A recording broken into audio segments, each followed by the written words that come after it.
ஹல்லேலூயா, ஹல்லேலூயா, ஹல்லேலூயா. கர்த்தருடைய பரிசுத்த நாமத்திற்கு மகிமையும் ஸ்தோத்திரமும் உண்டாவதாக. கர்த்தருடைய பெரிதான கிருபையினாலே தேவனாகிய கர்த்தருக்கு ஒரு பரிசுத்த ஆராதனை செய்ய முடியான ஒரு நல்ல பாக்கியத்தை இறைவனாகிய தேவன் எனக்கு உங்களுக்கு கூட தந்து அவருடைய பாதத்தை கொண்டு வந்து அவரை தொழுது கொள்வதற்கும் அவருக்கு ஒரு பாட்டு ஆராதனை செய்து ஆசீர்வாதங்களை பெற்றுக் கொள்வதற்கும் இறைவன் இந்த சமயங்களை நமக்கு ஈவாயிரக்கமாக இந்த பரிசுத்த நாளில் திரும்பவும் நமக்கு கொடுத்திருக்கிறார். அதற்காக ஆண்டவருக்கு நான் அதிகமாக ஸ்தோத்திரம் செலுத்துகிறேன். இந்த நாளுக்குரிய வார்த்தையாக தேவனாகிய கர்த்தர் லூக்கா எழுதின சுவிசேஷ புஸ்தகத்தில் 6வது அதிகாரத்தில்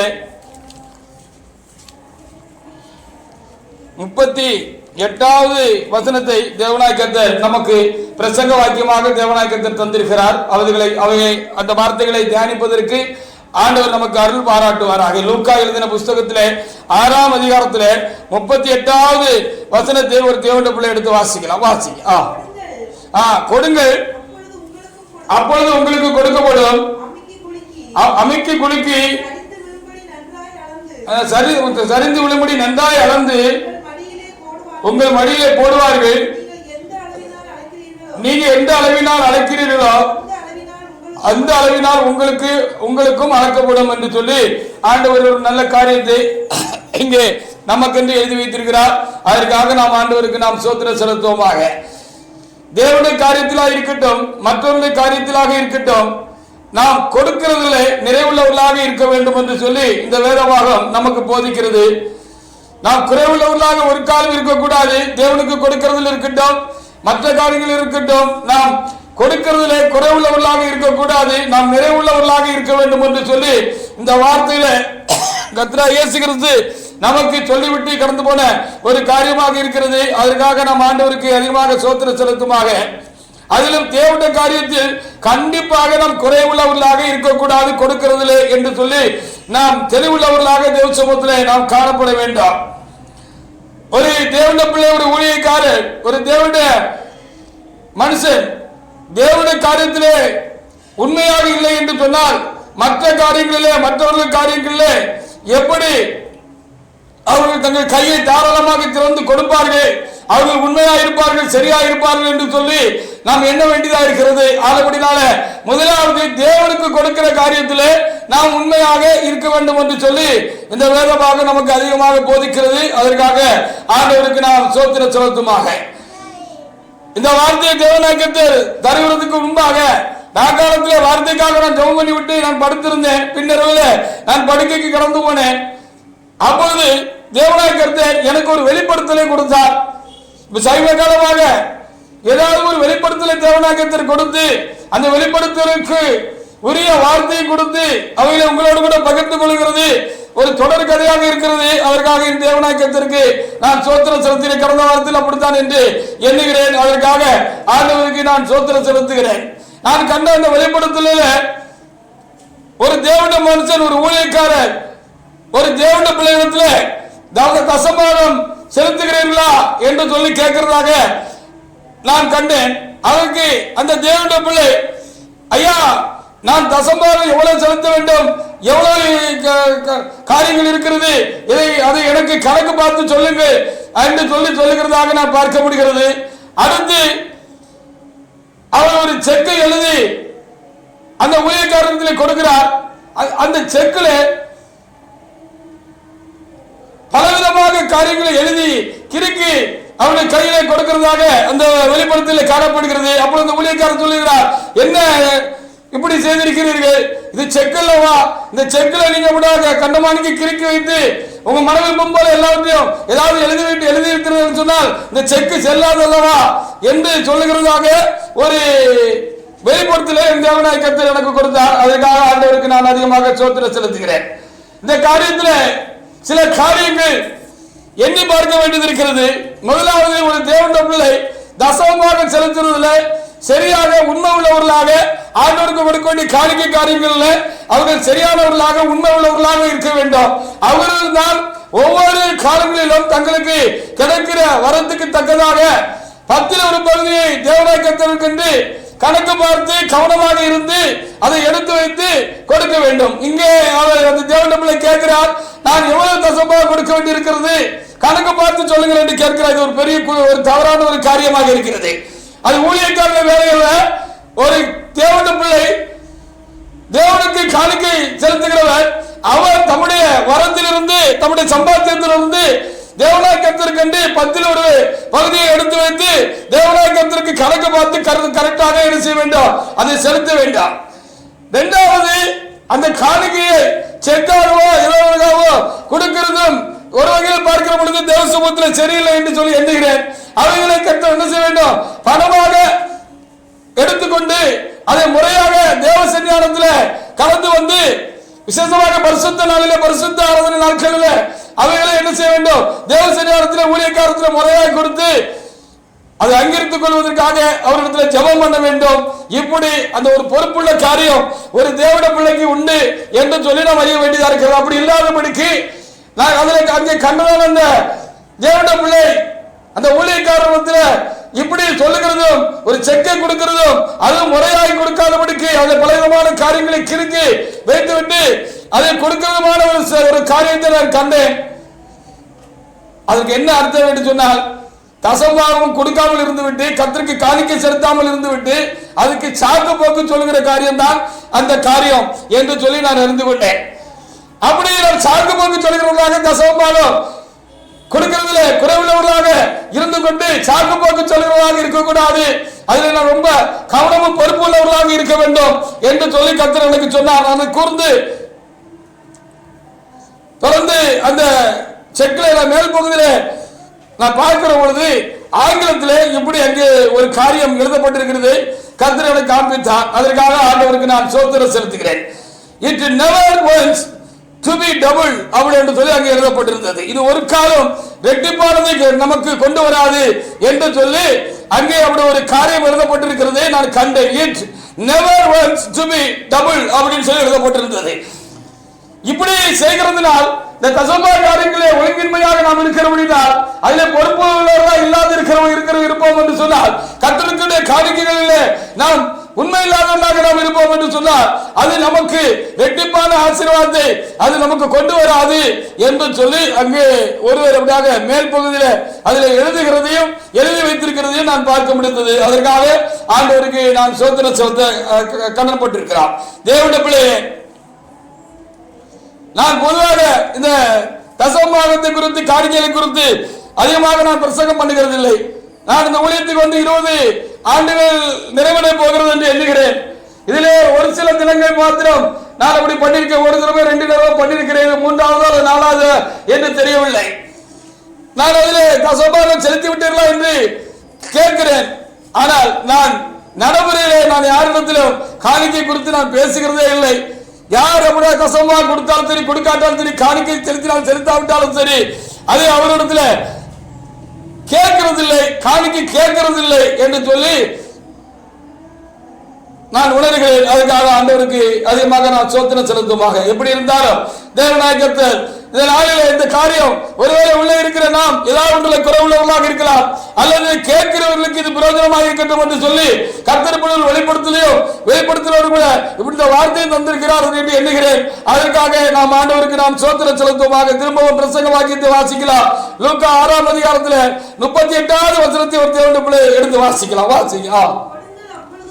கொடுங்கள், அப்பொழுது உங்களுக்கு கொடுக்கப்படும். அமுக்கி குலுக்கி சரிந்து விழும்படி நன்றாய் அளந்து உங்கள் மடியிலே போடுவார்கள்.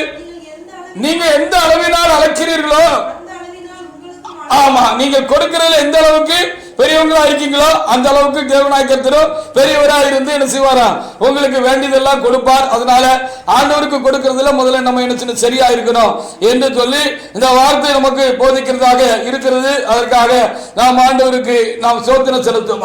ஊழியக்காரர்களாக ஆத்துமாக்களுடைய நலனில் அக்கறை உள்ளவர்களாக இருக்க வேண்டியது காரியமாக இருக்கிறது. காணிக்கைகளில் அவர்கள் குறியாக இருக்கிறது காரியம் அல்ல என்று சொல்லி நாம் அறிந்திருந்தாலும் விசுவாசிகள் என்ன செய்ய வேண்டும், காணிக்கை காரியத்தில் ரொம்ப குறியாக கவனமாக இருந்து கொடுக்கிறதுனாலே அவர்களுக்கு ஆசீர்வாதம் வரும் என்று சொல்லி இதுல நமக்கு தெளிவாக கொடுக்கப்பட்டிருக்கு. நீங்க எந்த அளவினால் அளக்கிறீர்களோ அந்த அளவினால் உங்களுக்கு அளக்கப்படும். நீங்க தாராளமாக உங்க கையை திறந்து கர்த்தருடைய காரியங்கள்ல கர்த்தருக்கு நீங்க உற்சாகமாக காணிக்கைகளை நீங்க சரியாக கொடுப்பீர்கள் என்று சொன்னால் ஆண்டவர் என்ன செய்வாரா? அமுக்கி குலுக்கி என்ன செய்வார்? உங்கள் வடியில சரிந்து விழுவதற்கு நிறைய என்ன செய்வாரா? கொடுப்பார் என்று சொல்லப்பட்டிருக்கிறது. அப்படியான காணிக்கை கொடுக்கிறது இன்னும் அதிகமான ஆசீர்வாதங்களை பெற்றுக் கொள்வதற்கு நாம் ஆசீர்வதிப்படுவதற்கு ஏதுவான ஒரு பிரமாணமாக இருக்கிறது என்று சொல்லி பார்க்கிறோம். அதில் தசம்பாகம் என்பது ரொம்ப முக்கியமான ஒரு காரியம். அதுல நாம் ரொம்ப சரியாக நம்மை காத்துக்கொள்ள வேண்டும் என்று சொல்லி இந்த காரியம் நமக்கு போதிக்கிறது. அதற்காக நாம் ஆண்டவருக்கு நாம் ஸ்தோத்திரம் செலுத்துவோம். மத்தேயு புத்தகத்தில் 22ஆம் அதிகாரத்தில் 15 முதல் சில வசனங்களை நாம் அங்கே வாசிக்கலாம். நாம் எல்லா காரியத்திலும் உண்மை உள்ளவர்களாக இருக்க வேண்டும் என்று சொல்லி ஆண்டவர் எதிர்பார்க்கிறார். நாம் உண்மை உள்ளவர்களாக இருக்க வேண்டும். மத்தேயு 22ல 15 முதல் சில வசனங்களை வாசிக்கலாம். வாசிங்க. அப்பொழுது பரிசேயர் போய் ஆமா அப்படி அனுப்பினாங்க எழுதப்பட்டிருக்கிறது. அவர்கள் வந்து போதகரே ஆமா ஆமா ஆமா ஆமா அதனால் உங்களுக்கு எப்படி தோன்றுகிறது? ஆமா அரசாங்கத்துக்கு வரி கட்டுகிறது சரிதானா அப்படின்னு சொல்லி எங்களுக்கு சொல்லும் சொல்லி அவர் கேட்டார்கள் என்று அங்கே எழுதியிருக்கிறது. அதற்கு ஆண்டவர் என்ன சொன்னார் என்று பின்னாலே எழுதியிருக்கிறது. வாசிங்க. இயேசு அவர்கள் திருக்குறத்தை அறிந்து மாயக்காரரே நீங்கள் என்ன ஏன் சோதிக்கிறீர்கள்? வரிக்காசை எனக்கு காண்பீங்கள் என்று சொன்னார். அவர் ஒரு பணத்தை கொண்டு வந்து அவர்கிட்ட காமிச்சாங்க. இதுல பொறிக்கப்பட்டிருக்கிற உருவம் யாருடையது? இந்த மேலெழுத்து யாருடையது என்று சொல்லி கேட்டார். ராயனுடையது என்றார்கள். அதற்கு அவர் ஆமா ராயனுடைய ராயனுக்கும் தேவனுடைய தேவனுக்கும் செலுத்துங்கள் என்று சொன்னார் என்று எழுதப்பட்டிருக்கிறது. அவர்கள் ராயனுக்கு வரி கொடுக்கிறது நியாயமானு கேட்டார். ஆண்டவர் ஒரே வாரத்தில் இப்படி சொல்லியிருந்திருக்கலாம், அந்த சிறுவத்தை இந்த மேலெழுத்தெல்லாம் காட்டுங்கன்னு சொன்னபோது பார்த்துட்டு ராயனுக்கு வரி கொடுங்க நியாயம்தான் அப்படின்னு சொல்லியிருந்திருக்கலாம். ஆனால் ஆண்டவர் இங்கே என்ன சொன்னார்னா ராயனுக்குரியது ராயனுக்கும் தேவனுக்குரியது என்ன செய்யுங்க தேவனுடைய தேவனுக்கும் செலுத்துங்க அப்படின்னு சொன்னார். அப்போ இந்த வந்தவர்களும் இந்த அனுப்பினவர்களும் உலக காரியத்தில் மாத்திரமல்ல அரசாங்கத்துக்கு வரி கொடுக்கிறது மாத்திரமல்ல அவர்கள் தேவனுடைய காரியத்திலும் தேவனுக்கு கொடுக்கிறதிலும் சரியில்லாதவர்களாக இருந்திருக்கிறார்கள். ஆனபடினால்தான் அவர் இப்படி ஒரு வார்த்தையை சொன்னார் என்று சொல்லி பார்க்க வேண்டியதா இருக்கிறது. அல்லது தேவனுடைய காரியத்திலும் உண்மையா இருந்தால் உலக காரியத்திலும்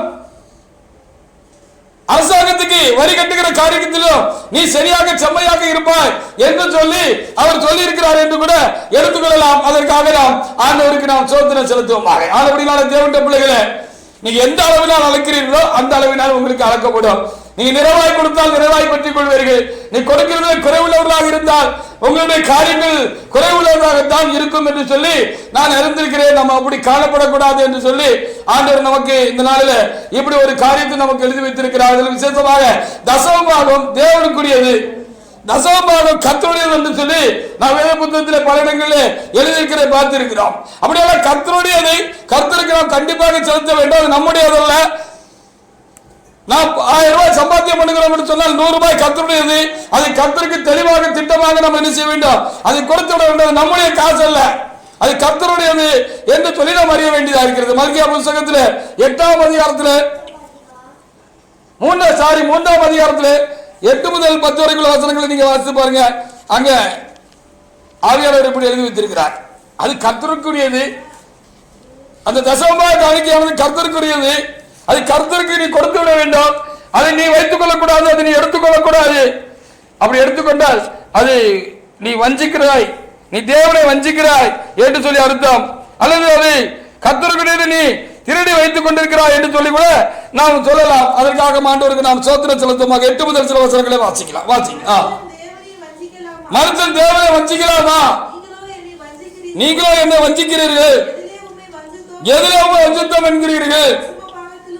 ஆமா, எனக்கு செலுத்த வேண்டிய தசமபாகம் காணிக்கலாம் நீங்க ஒழுங்கா செலுத்தல அப்படின்னு ஆண்டவர் சொல்லுகிறாரு. பாருங்க, கடினமான வார்த்தை அங்க எழுதப்பட்டிருக்கிறது.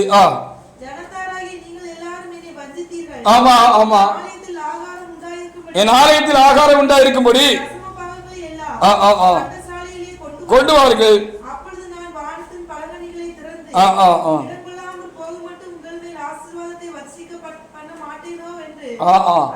அதனால என்னை சோதித்து பாருங்கள் என்று சொல்லி அதை சொல்லி என்று சொல்லப்பட்டிருக்கு. அதனால தசம்பாங்கெல்லாம் என்ன செய்யுங்க, நீங்க ஆலயத்தில் கொண்டு வந்து நீங்க வைங்க, நான் உங்களை ஆசீர்வதிப்பேன் என்று சொல்லி ஆண்டவர் என்ன செய்திருக்கிறார், அங்கே சொல்லியிருக்கிறார். அதற்காக நாம் தேவனாய் கர்த்தருக்கு நாம் ஸ்தோத்திரம் செலுத்தோம். சகரியா புஸ்தகத்தில் 9ஆம் அதிகாரத்தில் 12வது வசனத்தை நாம் அங்கு வாசிக்கிற பொழுது, இப்படி நாம் கொடுக்கிறபடினாலே ரெட்டிப்பான நன்மைகளை ஆசீர்வாதங்கள் நமக்கு உண்டாகும், நமக்கு கிடைக்கிறது, அதை கொண்டு வரும் என்று சொல்லி நாம் பார்க்க வேண்டியது அவசியமாக இருக்கிறார். சகரியா புஸ்தகத்தில் 9:12 வாசிக்கலாம்.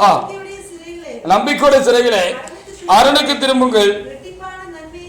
ஆமா ஆமா, நம்ம ஆவிக்குரிய ஒரு ரீதியாகவும் சரீர பிரகாரம் உலக பிரகாரம் எல்லாவற்றிலும் நாம் ரெட்டிப்பான ஆசீர்வாதங்களை பெற்றுக்கொள்ள வேண்டும், நிறைவான ஒரு ஆசீர்வாதத்தை பெற்றுக்கொள்ள வேண்டும் என்று சொன்னால் கர்த்தருக்கு அடுத்த காரியத்தில் அவருக்கு கொடுக்கறதுல தசமபாகங்களை காணிக்கைகளை நான் ரொம்ப உறுதி உள்ளவர்களாகவும் உண்மை உள்ளவர்களாகவும் நாம் சரியாகவும் இருக்கிற பொழுது அது அப்படி வரும் என்று சொல்லி சொல்லப்பட்டிருக்கிறது. நான் சொன்ன வெளிப்படுத்தல நான் கண்டது போல அங்கே எழுதப்பட்டிருக்கிறது, ஒரு காலம் இதில் சரியில்லாமல் இருக்கிறவர்கள் ரெட்டிப்பானவைகளை பெற்றுக்கொள்ள மாட்டார்கள், அது ஆசீர்வாதமாக இருக்காது என்று சொல்லி மிக தெளிவாக எழுதப்பட்டிருக்கிறது. எவ்வளவுதான் நீண்ட கால விசுவாசியா இருந்தாலும் கர்த்தரிடத்தில் அதிகமாக அன்பு கூறுவோம் என்று சொல்லி அதிகமாக கர்த்தருடைய காரியங்கள் மற்ற காரியங்கள் எல்லாம் தீவிரமாக இருந்தாலும், ஒரு தேவனுடைய மனுஷனா இருக்கட்டும், ஒரு ஊழியக்காரனா இருக்கட்டும், தேவனுடைய பிள்ளைகளா இருக்கட்டும், அவர்கள் ஆண்டவருடைய காணிக்கையில சரியில்லை என்று சொன்னால் அதனால் ஒன்றும் பிரயோஜனம் இல்லை என்று சொல்லி நாம் அறிய வேண்டியதாக இருக்கிறது. அதற்காக நாம் தேவனாய் கர்த்தருக்கு நான் ஸ்தோத்திரம் செலுத்துமாக. இப்படி நான் சொல்லுகிறபடினாலே இது கேட்கிறவர்கள் யாரும் சங்கடப்பட்டு கொடுக்கிற காரியமும் அல்ல, இது கட்டாயத்தினால் கொடுக்கிறதும் அல்ல என்று சொல்லி நாம் அறிய வேண்டியதாக இருக்கிறது. 2 கொரிந்தியர் 9ஆம் அதிகாரத்திலே 6-7 வசனங்களை வாசிப்பார்கள். அப்படியானால் இது கொடுக்க வேண்டும், சங்கடப்பட்டு கொடுக்கவும் கூடாது, கட்டாயத்தினாலும் கொடுக்க கூடாது, சொல்லுகிறார் என்பதற்காக கொடுக்க கூடாது, நாம் இதை மனப்பூர்வமாக செய்கிறது தான் ஆசீர்வாதம் என்று சொல்லி பார்க்க வேண்டியதா இருக்கிறது. கர்த்தரிடத்தில் அன்பு கூறுகிறோம் என்று சொல்கிற ஒரு மனுஷன் கர்த்தருக்கு என்ன செய்வார், அதிகமாக கொடுக்கிறவர்களாக அவர்கள் இருப்பார்கள். தசமபாகத்திலும் அதிகமாக கொடுத்ததாக தேவனிடமிருந்தலை குறித்து வேதாகமம் சாட்சி பகிர்கிறது. நாம் குறைந்தபட்சம் அந்த 10-1 தசமபாகம் இறைவனுக்குரியது என்று அறிந்து அதை இறை சமூகத்தில் கொண்டு வந்து நாம் என்ன செய்ய வேண்டும், அதை செலுத்த வேண்டியவர்களாக இருக்கிறோம். வாசிக்கலாம், அது ஆசீர்வாதத்தை கொண்டு வரும். இன்னும் நான் சொல்லுகிறது என்னவென்றால், சிறுக விதைக்கிறவன் சிறுக அறுப்பான், பெருக விதைக்கிறவன் பெருக அறுப்பான். ஆமா, இதெல்லாம் விசனமாயும் அல்ல, கட்டாயத்தினாலும் அல்ல, சங்கடப்பட்டு கொடுக்க கூடாது, சொல்றாங்க கட்டாயத்துக்காக கொடுக்க கூடாது.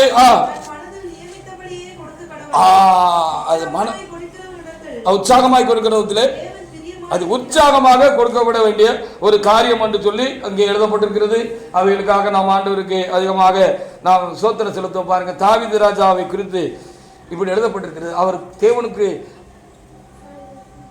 ஆராதனை செய்கிறது மாத்திரமல்ல, அவர் கொடுக்கிறதுல ரொம்ப மன உற்சாகம் உள்ளவராக இருந்தார் என்று 1 நாளாம் புத்தகத்தில் 29ஆம் அதிகாரத்தில் 2 முதல் 5 வரைக்குள்ள வசனங்களிலே எழுதப்பட்டிருக்கிறது. அதற்காக நாம் ஆண்டவருக்கு நாம் அதிகமாக நாம் ஸ்தோத்திரம் செலுத்துவோமாக. 1 நாளாகமம் 29 2 முதல் சில வசனங்களை ஒரு தேவனுடைய பிள்ளை எடுத்து வாசிக்கலாம். வாசிங்க. ஆமா ஆமா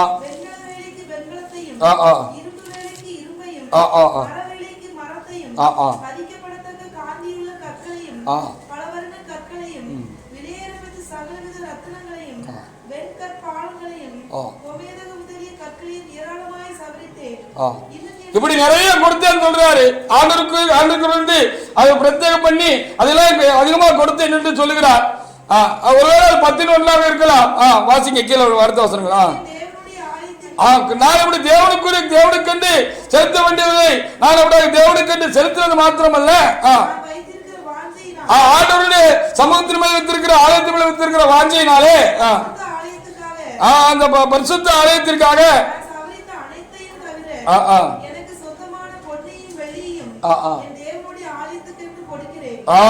அதிகமாக என் சொந்த காரியத்தில் இருந்தும் தேவனுக்கு செலுத்த வேண்டிய தசமபாகம் காணிக்கைகள் எல்லாம் என்னெல்லாம் உண்டோ அதெல்லாம் இவர் முறையா செலுத்திட்டாராம்.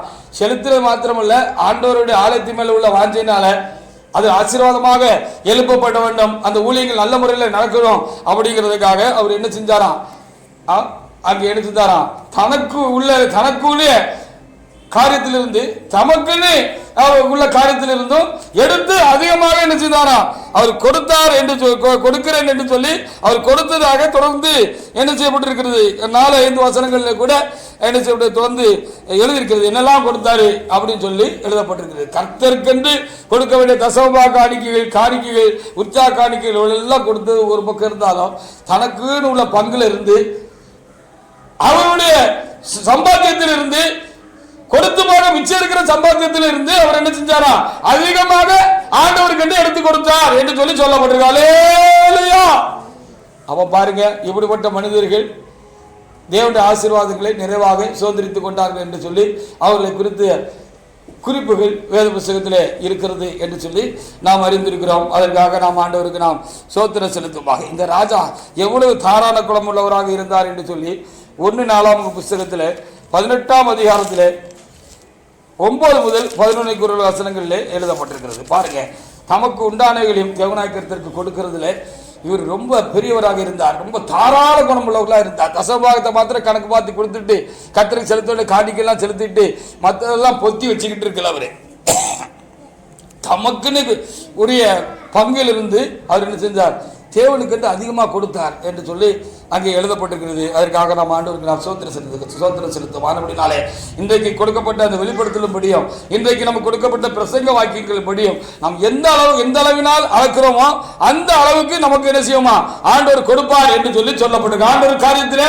நான் ரொம்ப தாராளமான ஒரு மனநிலை உள்ளவர்களாக தாராளமாக கொடுக்கிறவர்களாக நாம் இருக்க வேண்டும். நம்முடைய பங்குக்கு மேலே கொடுக்க வேண்டும் என்று சொல்லப்பட்டிருக்கிறது. குறைஞ்சபட்சம் அவருக்குரியது அவருக்கு நம்ம செலுத்தணும், அதான் நமக்கு ஆசீர்வாதம் என்று சொல்லி சொல்லப்பட்டிருக்கு. அநேகர் ஆசீர்வதிக்கப்படாமல் இருப்பதும் உலக பிரகாரமான வாழ்க்கையில மிகவும் குறைவுள்ளவர்களாக இருக்கிறதும் காரணம் ஒருவேளை அவர்கள் சரியாக காணிக்க செலுத்தாதது ஒரு காரியமா இருக்கும். கர்த்தருடைய பங்கை அவர்கள் சரியாக செலுத்தாததும் ஒரு முக்கியமான காரியமா இருக்க முடியும் என்று சொல்லி நான் எண்ணுகிறேன். வாசிக்கலாம். 1 நாளாகமம் 18 9 முதல் சில வசனங்களை வாசிக்கலாம்.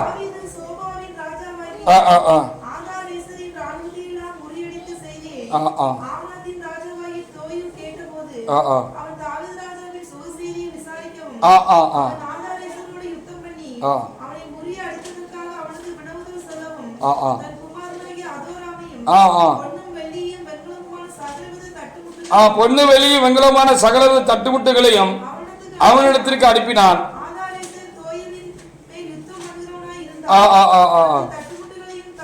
அந்த தட்டுமுட்டுகளையும் தான் ஏதோமியர்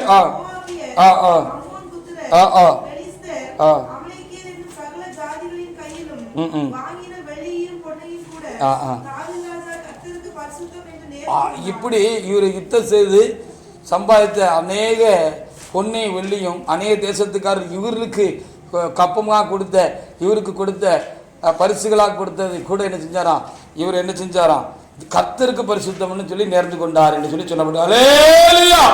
கர்த்தருக்காக அவ்வளவு மன உற்சாகம் உள்ளவராக அவர் கொடுத்தார் என்று சொல்லி அவரை குறித்து சொல்லப்பட்டிருக்கிறது. ஆனா அப்படினாலதான் தேவனாய் பிள்ளைகளை நான் கர்த்தருடைய காரியத்தில் கர்த்தருக்கு கொடுக்கிறதுல நாம் குறைவுள்ளவர்களாக ஒரு காலம் என்ன செய்யக்கூடாது, காணப்படக்கூடாது என்று சொல்லி தேவனாய் கர்த்தர் இன்றைக்கு நமக்கு நல்ல வார்த்தைகளை தந்து கொண்டிருக்கிறதுக்காக நாம் தேவனாய் கர்த்தருக்கு நாம் சோதரம் செலுத்துவமாக. அப்படியானால் விசேஷமாக தசமபாகம் அது கர்த்தருடையது, கர்த்தருக்குரியது, அது கர்த்தருக்கு செலுத்த வேண்டும் என்று சொல்லி ஆகமங்களிலே தெளிவாக நமக்கு எழுதி கொடுக்கப்பட்டிருக்கிறது.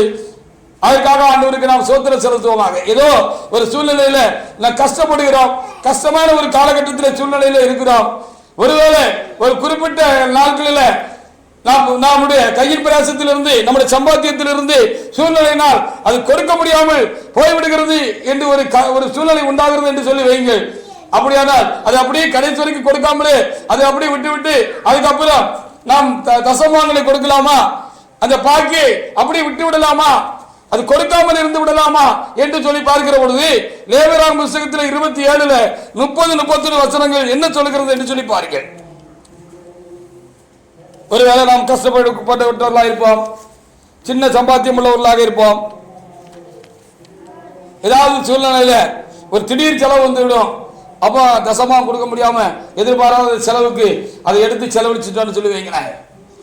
அப்ப அதை குறித்து வேதம் நமக்கு என்ன சொல்லுகிறது? லேவியராகமம் புத்தகத்தில் 27 அதிகாரத்தில் 30 31 வசனங்களை வாசிக்கலாம். வாசிங்க.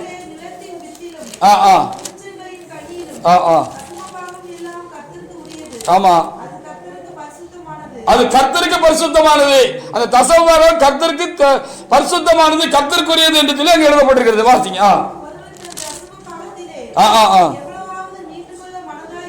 ஒருவேளை அது சூழ்நிலையினால நாம் அந்த குறித்த காலத்தில் அதை நாம் எடுத்து வச்சு அதை கர்த்தருடைய சமூகத்தில் செலுத்த முடியாமல் போய்விட்டது என்று சொன்னால்,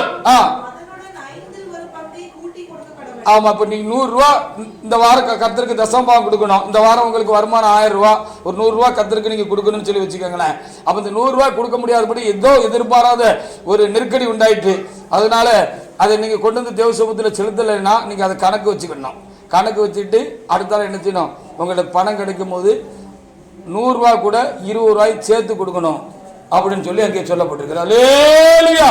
5 ஒரு பக்கம் 120 ரூபாயாக அதற்கு சேர்த்து ஒரு தண்டம் கொடுத்த மாதிரி, அதற்கு ஒரு காரியத்தை கொடுத்த மாதிரி நீங்க என்ன செய்யணுமா? அடுத்தால கொடுக்கும் போது அந்த 100 ரூபாயை செலுத்தாமலே விட்டுறக்கூடாது.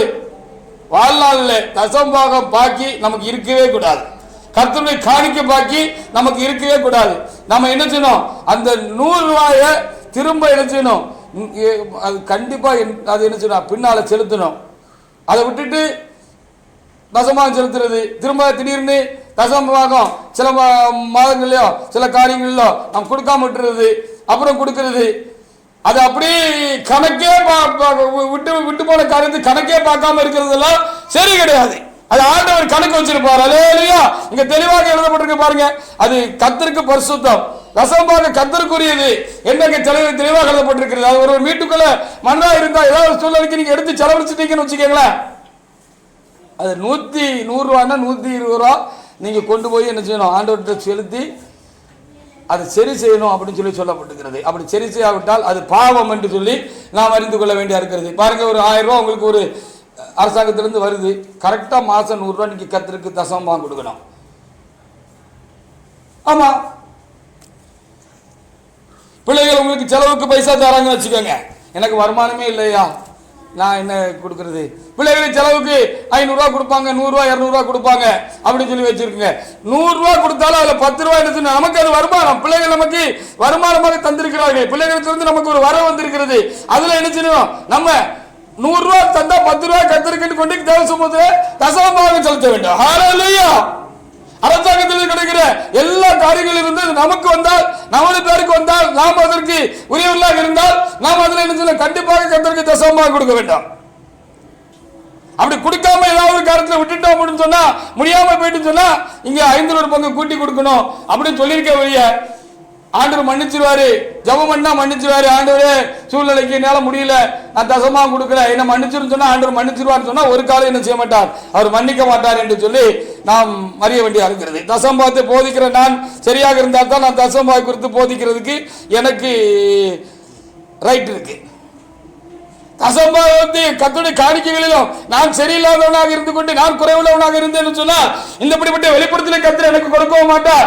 இவைகளை உங்களிடத்தில் சொல்லவும் போதிக்கவும் உங்களை தெளிவுபடுத்தவும் கர்த்தர் என்னை கருத்தில் எடுத்து பிரயோஜனப்படுத்த முடியாது, நான் போதிக்க முடியாது. ஆனபடினால் எல்லாவற்றுக்கும் மேலாக ஊழியக்காரர்கள் கர்த்தருடைய காரியத்தில் கர்த்தருக்கு தசமபாகம் செலுத்துறதில்லை. அவர்கள் சரியானவர்களாக கர்த்தருடைய காணிக்கையிலே அவர்கள் உண்மை உள்ளவர்களாக தேவ சமூகத்தில் காணப்பட வேண்டாம். தசமபாகத்தை கொடுத்து பெற்றுக் கொள்கிறானே ஊழியக்காரர்கள் நாங்களும் கர்த்தருக்கு அதுல 10 ஒண்ணு நாங்க என்ன செய்யணும்? தசமபாகம் கொடுக்கணும். நீங்க 10,000 ரூபாய் உங்ககிட்ட இருந்து இந்த மாசம் எங்களுக்கு வருமானம் வந்திருக்குன்னு வச்சுக்கோங்களேன், எங்களுக்கு 1000 செலவு இருக்கு, ஆலயத்து செலவு இருக்கு, குடும்ப செலவு இருக்கு, பிள்ளைகளை படிக்க வைக்கணும், வாங்கணும், போகணும், பல காரியம் இருக்கு. 10,000க்கு 15,000 ரூபாய்க்கு மாசம் செலவு இருக்குங்கிறதுக்காக அந்த 1000 ரூபாய ஆண்டவருக்கு கொடுக்காம விடுறது நியாயம் அல்ல. ஹல்லேலூயா. அப்போ 10,000 ரூபாய் எங்களுக்கு வருமானம் வருது, சின்ன சபையா இருக்கு, குறைவு இருக்கு, அதற்காக கர்த்தருக்கு செலுத்த 1000 ரூபாய நாங்க காணிக்கை எடுத்து கர்த்தருடைய காரியத்துக்கு நாங்க அது கொடுக்கல அப்படின்னு சொன்னா எங்களுக்கு மேல இருக்கிற ஒருவேளை தலைமையா இருந்தா இருக்கிற காலங்கள்ல தலைமையாக்கு என்ன செய்வோம்? வேதத்தில் அப்படி சொல்லப்பட்டிருக்கிறது, லேவியர்கள் தங்களுக்கு கிடைக்கிற தசம பாகத்தில் 10 எடுத்து என்ன செய்யணுமா?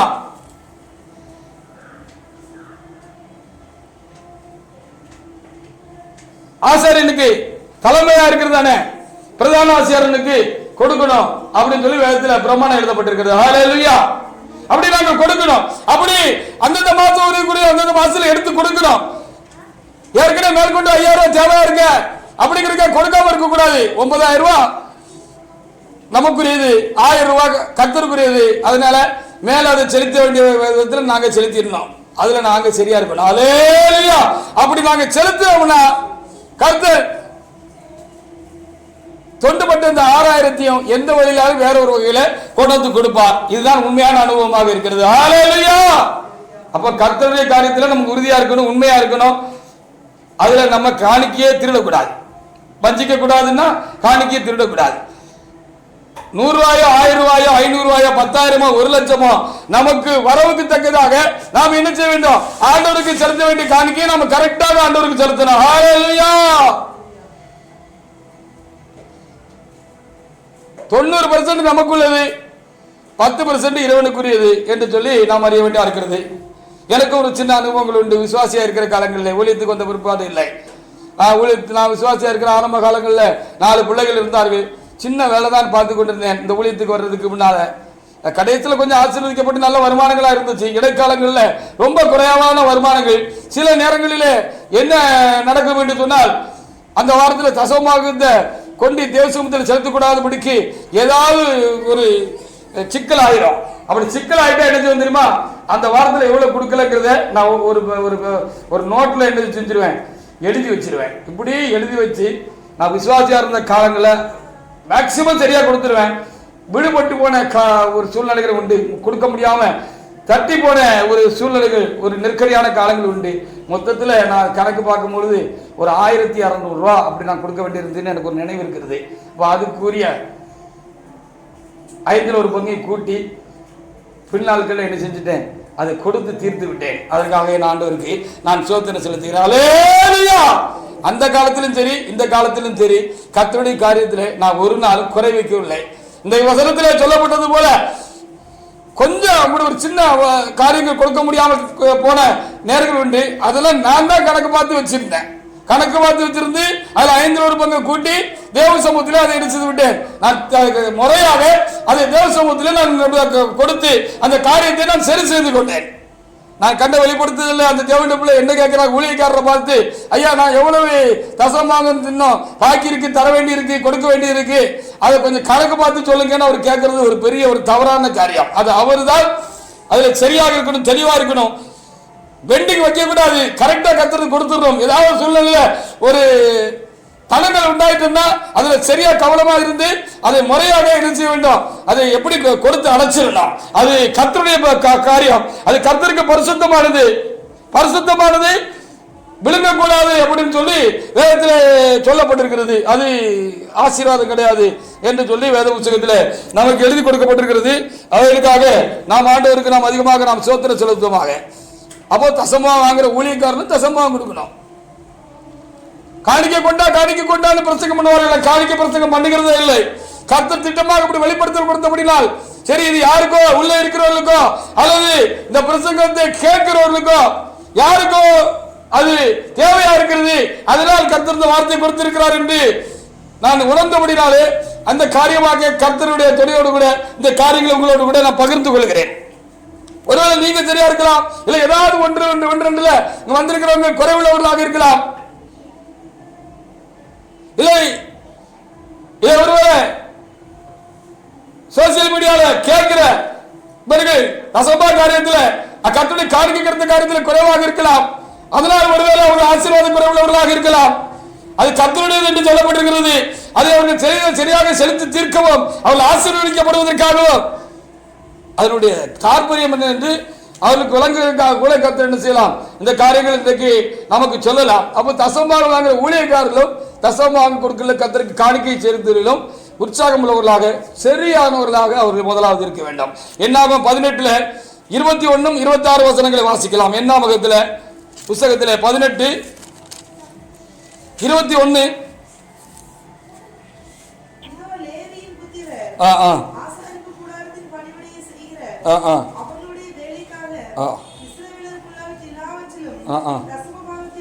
ஆமா, இஸ்ரவேல் புத்திரர்கள் என்ன செய்ய வேண்டும், லேவி புத்திரர்களுக்கு கர்த்தருடைய பணிவிடை ஊழியங்களை செய்கிறதான தேவனுடைய மனுஷர்களுக்கு என்ன செய்ய வேண்டும், காணிக்கை கொடுக்க வேண்டும் என்று சொல்லப்பட்டிருக்கிறது. ஆனா அவர்கள் என்ன செய்ய வேண்டும் என்று சொல்லி 26 எழுதப்பட்டிருக்கிறது. வாசிக்கலாம்.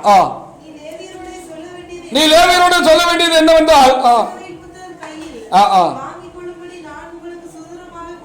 ஆமா ஆமா, நீங்க தசமபாகத்தை ஜனங்கள் கையில இருந்து நீங்க வாங்குறீங்க. வாங்கின பிற்பாடு என்ன செய்யணும், அந்த தசமபாகத்திலிருந்து 10 பங்கை அது கர்த்தருக்கு நீங்க செலுத்தணும். அது யாருக்கு செலுத்தணும் சொல்லி கீழே இருக்கிறது. கீழே இருக்கிற ஊழியக்காரர்கள், மேல இருக்கிற பிரதானமா இருக்கிறதான சபையினுடைய தலைவராக இருக்கிறதான காணப்படுகிற தலைவர்களாக இருக்கிற கிட்டத்தில் அல்ல அந்த காலத்தில் லேவியர்கள் என்ன செய்தார்கள், ஆரோனுக்கு அதை கொடுக்க வேண்டும், பிரதான ஆசாரியருக்கு அதை கொடுக்க வேண்டும் என்று சொல்லி சொல்லப்பட்டிருக்கிறது. அல்ல இல்லாவிட்டால் கர்த்தரிடத்தில் தேவ ஜனங்களிடத்தில் கர்த்தருடைய காணிக்கைகளை தசமபாகங்களை ஊழியக்காரர்கள் வாங்குகிறார்கள் என்று சொன்னால் அந்த ஜனங்களுடைய காரியங்களுக்கு இவர்கள் உத்தரவாதிகளாக இருக்கிறார்கள் என்று சொல்லி வேதம் சொல்லுகிறது. அந்த ஜனங்களிடத்தில் அறியாமை தெரியாமைகள் பாவங்கள் குற்றங்கள் குறைகள் மீறுதல்கள் அவர்களிடத்தில் உண்டாயிருக்கும் என்று சொன்னால் ஒரு தேவனுடைய மனுஷன் ஒரு விசுவாசி இடத்துல இருந்து ஒரு தேவனுடைய பிள்ளையிடத்திலிருந்து அந்த காணிக்கையை வாங்குகிற பொழுது அவருடைய பாவங்களும் அவர்கள் பொறுப்பாளிகள் ஆகிறார்கள். அதுவும் அவர்கள் மேல் சுமத்தப்படுகிறதான ஒரு அனுபவத்தோடு கூட காணப்படுகிறது. அப்படியானால் இந்த சுமத்தப்படுகிறான இந்த காரியங்கள் இருந்து இந்த ஊழியக்கார விடுதலாவதற்கு அவர்கள் என்ன செய்ய வேண்டியிருக்கிறது, நமக்கு மேல இருக்கிறதான தேவனுடைய மனுஷர்களுக்கு அதை கொடுத்து விட வேண்டும் என்று சொல்லி பார்க்கிறோம். நாங்கள் எல்லாம் பெரியா இருக்கிற காரியங்கள்ல சரியாக கர்த்தருக்கு எங்களுடைய வருமானங்கள் இருந்து சபையிலே எங்களுக்கு உண்டா இருக்கிறதான தசமபாக காணிக்கைகளில் இருந்து சரியாக 10 நாங்கள் அனுப்புவதாக இருந்தோம். இந்த வளாகத்தில் எங்க பக்கத்துல ஒரு தென்னை மரம் இருக்கு, நீங்க எல்லாம் பார்த்திருக்கிறீங்க. அது ரொம்ப நாளா காய்க்காமலே இருந்துச்சு. அது சரியா காய்க்காமலே இருந்துச்சு. அப்போ திடீர்னு எனக்கு ஒரு உணர்வு உண்டாகி போகும்போது வரும்போதுலாம் அந்த மரத்தை கையை வச்சு நான் ஜெபம் பண்ணுவேன். அப்படி ஜெபம் பண்ண பொழுது கர்த்தர் என்ன செய்தார், அந்த மரம் காய் போட ஆரம்பித்தது. அப்போ முதல் கொலை அது காய்ச்சி குலுங்கிச்சு.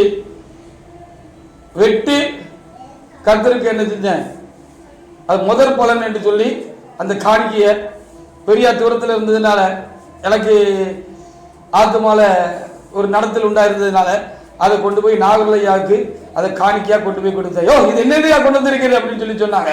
இல்லையா, ஒரு மரம் ரொம்ப நாளா காய்க்காமலே இருந்துச்சு. அப்போ அந்த மரம் இப்ப காய்ச்சதியா, காய்ச்சதுனால அதுல உண்டான முதல் ஆசீர்வாதத்தை முதல் பலனை கர்த்தருக்கு செலுத்தணும்னு சொல்லி வேதத்தில் இருக்கு. அதனால ஐயாவுக்கு அதை கொண்டு வந்தேன்னு சொன்னா சரியானு சொல்லி சோத்திரமா சந்தோஷமா வாங்கி அதை ஜெபம் பண்ணி ஆசீர்வதித்து அனுப்புனாங்க. ஹல்லேலூயா. அப்ப நிறைய காரியங்கள் நமக்கு கிடைக்காம ஆசீர்வாதமா இல்லாம குறைவாவே இருக்குன்னு சொன்னா ஏதோ கர்த்தருடைய காரியத்துல நம்ம என்ன செய்யறோம், குறைவுள்ளவங்களா இருக்கோமா அப்படின்னு சொல்லி கொஞ்சம் நம்ம பார்க்க வேண்டியது ஒரு அவசியமா இருக்கிறது. சிலர் இப்படியாக தவறாக போதிக்கிறார்கள். அதற்கு ஒரு காரணம் இந்த ஊழியக்காரர்கள் காணிக்கை வாங்குறதுல மிகுந்த அப்படியாக ஆவல் உள்ளவர்களாக இருக்கிறார்கள், காணிக்கையே குறியாக இருக்கிறார்கள். இப்படிப்பட்ட ஊழியக்காரர்களுடைய பிரசங்கமும் பேச்சும் அநேகருடைய இருதயங்கள்ல கேள்விக்குறிகளை எழுப்பி மாறாத சிந்தனைகளை உண்டாயிருக்க அப்படினால இந்த ஊழியக்காரர்களுக்கு தசமபாகம் கொடுக்காதீங்க அப்படின்னு சொல்லப்பட்டிருக்கு. சொல்லி பிரசங்கிக்கிறவர்களும் போதிக்கிறவர்களும் சோசியல் மீடியால அப்படி கொடுக்காதீங்க, அப்படிலாம் கொடுக்கணும்னு ஒண்ணு இல்லை அப்படின்னு சொல்லி எழுதுறவங்களும் இருக்கிறாங்க. அது அவங்களுடைய சரியான அறியாமையினால் உண்டான ஒரு காரியம் என்று தான் நான் சொல்லுவேன். நான் விசுவாசியா இருந்த காலங்களிலும் கர்த்தருக்கு நான் சரியாக முறையாக செலுத்துகிறேன், இப்பொழுதும் செலுத்துகிறேன். அது கண்டிப்பாக அது நமக்கு ஆசீர்வாதத்தை கொண்டு வரும். கர்த்தருக்கு செலுத்தினார். கர்த்தர் நம்முடைய காரியங்கள் எல்லாம் மேற்கொண்டு நம்முடைய காரியங்கள் எல்லாம் கர்த்தர் ஆசீர்வாதமாக என்ன செய்வார், நமக்கு நடத்தி கொடுப்பார் என்பதுதான் உண்மையான ஒரு காரியமாக இருக்கிறது. என்ன 18:28 வாசிங்க.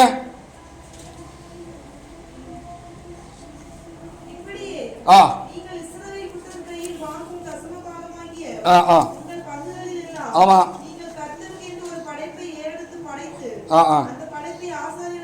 அந்த பிரதான ஆசிரியனுக்கு கொடுக்கப்பட வேண்டும் என்று சொல்லப்பட்டிருக்கிறது. ஐயா இருக்கிற வரைக்கும் ஐயாவுக்கு அந்த காணிக்கை கொடுத்தோம். இப்பொழுது சூழ்நிலையெல்லாம் கர்த்தர் அறிந்திருக்கிறார். ஆனபடினால் நாம் கர்த்தருக்காக தனித்து நிற்க வேண்டிய ஒரு காலகட்டத்தில் நான் நிற்கிறேன். கர்த்தருக்காக, சபைக்காக, சத்தியத்துக்காக நான் தனித்து நிற்க வேண்டிய ஒரு காலகட்டத்தில் சூழ்நிலையில நான் இருக்கிறேன். அப்ப யாருக்கு தசமாக கொடுக்க வேண்டாமா?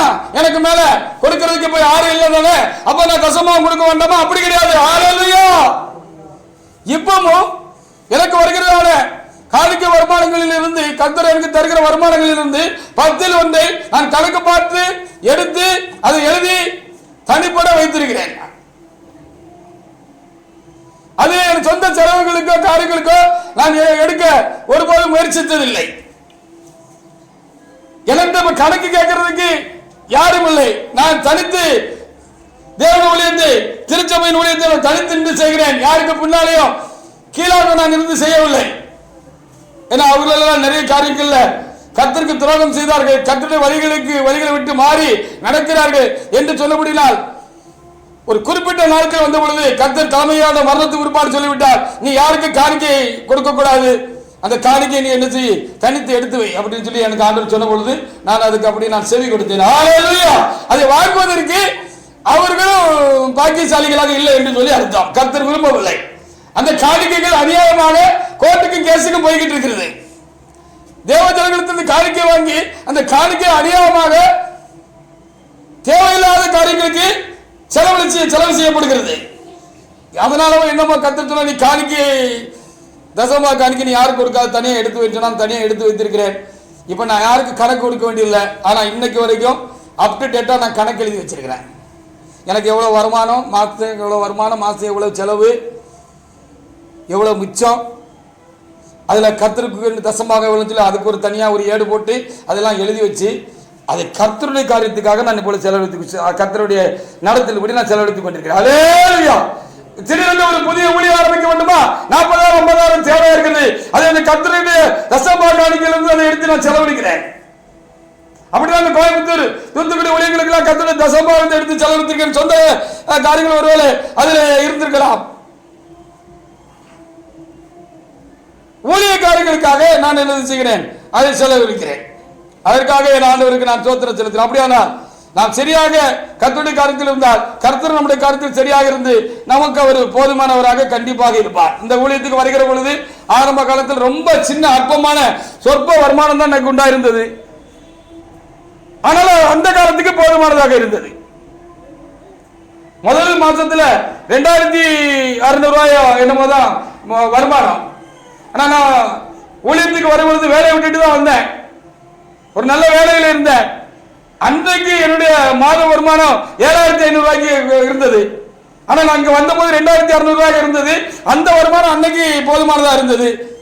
இன்னைக்கு வரைக்கும் கர்த்தர் என்னை குறைவின்றி நடத்துகிறார். எல்லா காலங்களிலும் கர்த்தருடைய காரியத்தில் நான் ரொம்ப கவனமாக இருக்கிறேன். ஹல்லேலூயா. இங்க வருகிறது எல்லா பிள்ளைகள்லாம் அடுத்தடுத்து சின்ன சின்ன வயசு பிள்ளைகளாக இருந்தார்கள். மூத்த மகள் 12ஆம் படித்தா, இளைய மகள் 9ஆம் பிள்ளைக்கு கொண்டு சேர்த்தோம், பையனை 6ல் சேர்த்தோம், கடைசி புள்ள பேபி கிளாஸ்ல சத்துணவுல பால்வாடியில் கொண்டு விடுற ஸ்டேஜில் இருந்தா.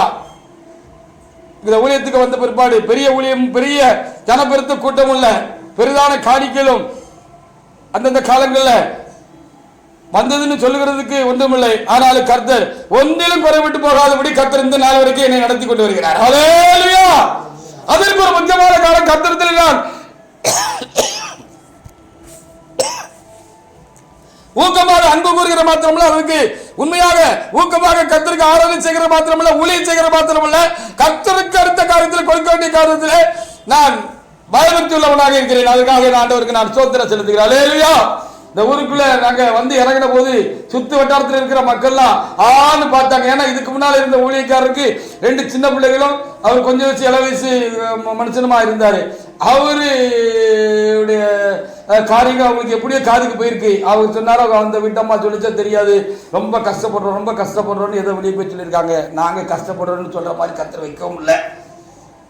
அதுக்காக எங்க ஆண்டவருக்கு நான் நினைச்சு சொல்லுறேன். அப்போ அப்படிலாம் அவங்க கேள்விப்பட்டு இருந்ததுனால நாங்கள் இந்த ஊருக்குள்ள வந்து நாங்கள் இந்த டெம்போல இருந்து இறங்கின பொழுது இந்த ஊருக்காரங்களாம் ஆன்னு பார்த்தாங்க. 2 சின்ன பிள்ளைகளை வச்சுக்கிட்டு அந்த இங்கிருந்து போன ஊழியக்காரரு கஷ்டப்பட்டாருன்னு நம்ம கேள்விப்பட்டிருக்கோம், அறிஞ்சிருக்கோம். இவர் 4 பிள்ளைகளை கொண்டு வந்திருக்கிறாரு. இவர் எப்படி ஜீவிக்க போறாரோ தெரியலையே அப்படின்னு சொல்லி யாருக்கிட்ட கையேந்து வரோம் கேட்பாரோ அப்படின்னு சொல்லி சொன்னாங்க. யாருக்கிட்ட கையேந்தக்கூடிய கத்தர் இந்த நாள் வரைக்கும் வைக்க முடியல. எல்லா பிள்ளைகளையும் நல்ல முறையில் படிக்க வச்சார் ஆண்டவர். எல்லா பிள்ளைகளையும் நல்ல முறையில் கல்யாணம் கட்டி கொடுத்தாரு. கடைசி பிள்ளை வரைக்கும் அவருடைய தேவையெல்லாம் கத்தர் செஞ்சு கொடுத்து எல்லாத்தையும் ஆசீர்வாதமாக கத்தர் என்ன செஞ்சாரு, முடிச்சு கொடுத்தாரு. 10 பைசா கடன் கிடையாது. யாருக்கிட்டையும் என்ன செய்யல, வாய் விட்டு கேட்க முடியல, கை நீட்டி கேட்க முடியல. கத்தர் எல்லாத்தையும் தேவனாய் கத்தர் என்ன செய்தார், அந்தந்த காலத்துக்குரிய தேவைகளை நான் உனக்கு சந்திப்பேன், நீ குறைவிட மாட்டா என்று நான் ரட்சிக்கப்பட்ட ஆரம்ப நாட்களில் கர்த்தர் எனக்கு சொன்ன அந்த வார்த்தையின்படி அந்தந்த காலத்துக்குரிய தேவையெல்லாம் கர்த்தர் சந்தித்து கொடுத்தார். அல்லேலூயா. அப்ப நீங்க எந்த அளவில் அழைக்கிறீர்களோ அந்த அளவில் உங்களுக்கு அழைக்கப்படும். நீங்கள் மனப்பூர்வமாய் கர்த்தருக்கு காணிக்கை செலுத்துகிறவர்களா, தசமபாகங்கள் செலுத்துகிறவர்களாக நீங்கள் தேவ சமூகத்தில் காணப்படுவீர்கள் என்று சொன்னால் உங்களுக்கு வேண்டியதெல்லாம் கர்த்தர் பொறுப்படுத்திக் கொள்வார். அதான் காரியம். தேவனுடைய மனிதர்கள் எல்லாம் இதுல பெரியவர்களாக இருந்தார்கள். ஆதியாகமம் புத்தகத்திலே 14:18 முதல் 20 வரைக்கும் வாசிக்கிற பொழுது மெல்கிசேதேக்குக்கு ஆபிரகாம் காணிக்கை கொடுத்தார், எல்லாவற்றிலும் தசமபாகம் கொடுத்தார் என்று சொல்லப்பட்டிருக்கிறது. ஒரு குறிப்பிட்ட வருமானத்தில் மாத்திரமல்ல, எல்லாவற்றிலும் மாச சம்பளம் வருது, அதுல வருமானம் கொடுத்தாங்க. சைடுல வீடு கட்டி வாடகைக்கு விட்டுருக்கீங்க, அப்ப அதுல கொடுக்க வேண்டாமா? வாடகை விட்டுருக்கீங்க, அதுல ஒரு மாசம் ஒரு பெரிய தொகை சம்பளம் வருமானம் வருது. அப்ப அந்த வீட்டு வாடகையில இருந்து வருகிற வருமானத்துல நீங்க என்ன செய்யணும், கர்த்தருக்கு தசமபாகம் கொடுக்கணும். எல்லாவற்றிலும் தசமபாகம் கொடுத்தார் அப்படின்னு சொல்லி அங்க எழுதப்பட்டிருக்கிறது. 20ஆம் வசனத்தை வாசிங்க. அது இடையில அந்த வசனம் எத்தனைன்னு பார்த்து வாசிங்க. எல்லாவற்றிலும் தசமபாகம் கொடுத்தார் ஆபிரகாம்.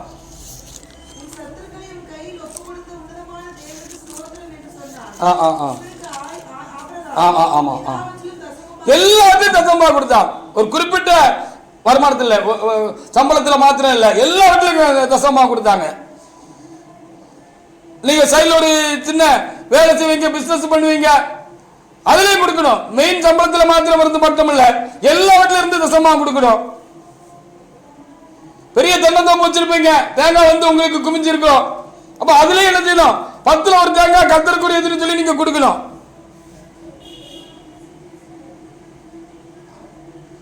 ஆடு வளர்ப்பீங்க, 10 ஒரு ஆட்டுல ஆரம்பிச்சிருப்பீங்க, இப்ப 10 ஆடு ஆயிட்டு, ஒரு ஆடு ஆண்டவருக்குள்ளது. அப்படிதான் யாக்கோபும் கொடுத்தார் என்று சொல்லி ஆதியாகம புத்தகத்தில் நாம் பார்க்க முடிகிறது. 20 முதல் 22 வசனங்கள் நீங்க இல்ல திருப்பி சுகமா அந்த தேசத்துக்கு திருப்பி கொண்டு வருவீங்கன்னா நான் எல்லாவற்றும் உங்களுக்கு தசமபாகம் கொடுப்பேன் அப்படின்னு அவர் சொன்னார் எழுதப்பட்டிருக்கிறது. தேவனுடைய மனிதர்கள் எல்லாம் கர்த்தருக்கு கொடுக்கிறதுலே உண்மை உள்ளவர்களாக இருந்தார்கள். நம்ம தேவனுடைய அன்பா இருக்கிறோம் என்பதை நம்முடைய கையின் கிரியையினால்தான் உறுதிப்படுத்த வேண்டும். அல்லேலூயா. ஆமா, வீரவசனம் பேசிடலாம் ஆண்டவர் சமூகத்தில். கர்த்தருடைய கருத்தில் நம்ம என்ன செய்யணும், சரியா இருக்கணும். நீதிமொழிகள் 3:9. அப்போ எல்லாவற்றிலும் முதல் பலனை கர்த்தருக்கு செலுத்தணும்னு சொல்லப்பட்டிருக்கு. தசமபாகம் எடுத்தாலும் அது ஒரு முக்கியமான ஒரு பிரமாணம். தசமபாகம் கரெக்டாக கொடுக்கணும். 1000 ரூபா உங்களுக்கு ஒரு வருமானம் எந்த வகையில வருதுன்னா 100 ரூபா கர்த்தருக்குரியது கரெக்டா மாசத்தோடு கொடுக்கணும். கொடுத்தா உங்களுக்கு ஆசீர்வாதம். 1000 ஒருவேளை 2000 மாறிடும்.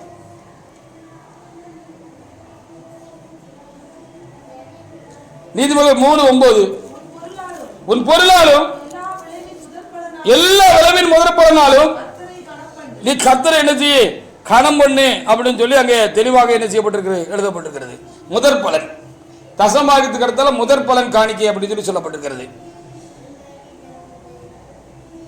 அதற்காக ஆண்டவருக்கு நாம் அதிகமாக நாம் என்ன செய்ய வேண்டும், நன்றி செலுத்த. யாத்ரா புத்தகத்திலே 13:2 ஒரு தேவட்டப்பிள்ளை எடுத்து வாசிக்கலாம்.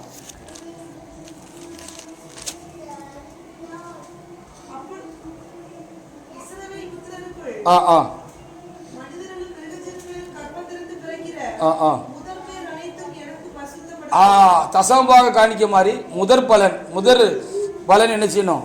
கர்த்தருக்குரியது அப்படின்னு சொல்லி இங்க என்ன செய்யப்பட்டிருக்கு? முதற் பலன் கர்த்தருக்குரியதுன்னு சொல்லப்பட்டிருக்கிறது. எல்லாவற்றிலும் முதற் பலன் கர்த்தருக்குரியது என்று அங்கே தெளிவாக என்ன செய்யப்பட்டு எழுதப்பட்டிருக்கு. யாத்திராகமம் 22:9 எடுத்து வாசிக்கலாம்.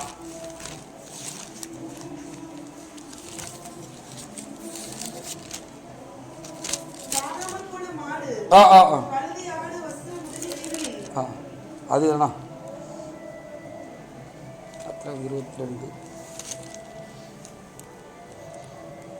22:29 முதல் பழுக்கும் உன் பழத்தையும் படியும் ரசத்தையும் காணிக்கையாக செலுத்த தாமதியாது. முதல்ல ஒரு ஆம்பளை பிள்ளை பிறந்துச்சுன்னா அதை என்ன செய்யணும்? கர்த்தருக்கு ஊழியத்துக்குன்னு கொடுத்துடணும்னு சொல்லப்பட்டிருக்கு. அல்லேலூயா. சரி, பொம்பளை பிள்ளை பிறந்துட்டுனா முதல் பிள்ளை பொம்பளை பிள்ளையா இருந்தா என்ன செய்யணும்? ஊழியக்காரனுக்கு கட்டி கொடுத்துடணும். ஆமென். அல்லேலூயா. முதல் பிள்ளை ஆம்பளை பிள்ளைன்னா அதுக்கு அந்த முதல் பிள்ளை கர்த்தருக்குரியது. அவனை ஊழியத்துக்குன்னு சின்னதுல இருந்து வளர்த்துடணும். அப்போ முதல் பிள்ளை தலை பிள்ளை பொம்பளை பிள்ளைன்னா நான் ஒரு ஆலோசனை சொல்லுவேன், ஒரு ஊழியக்காரனுக்கு கட்டி கொடுத்துருங்க உங்க பிள்ளை. அல்லேலூயா.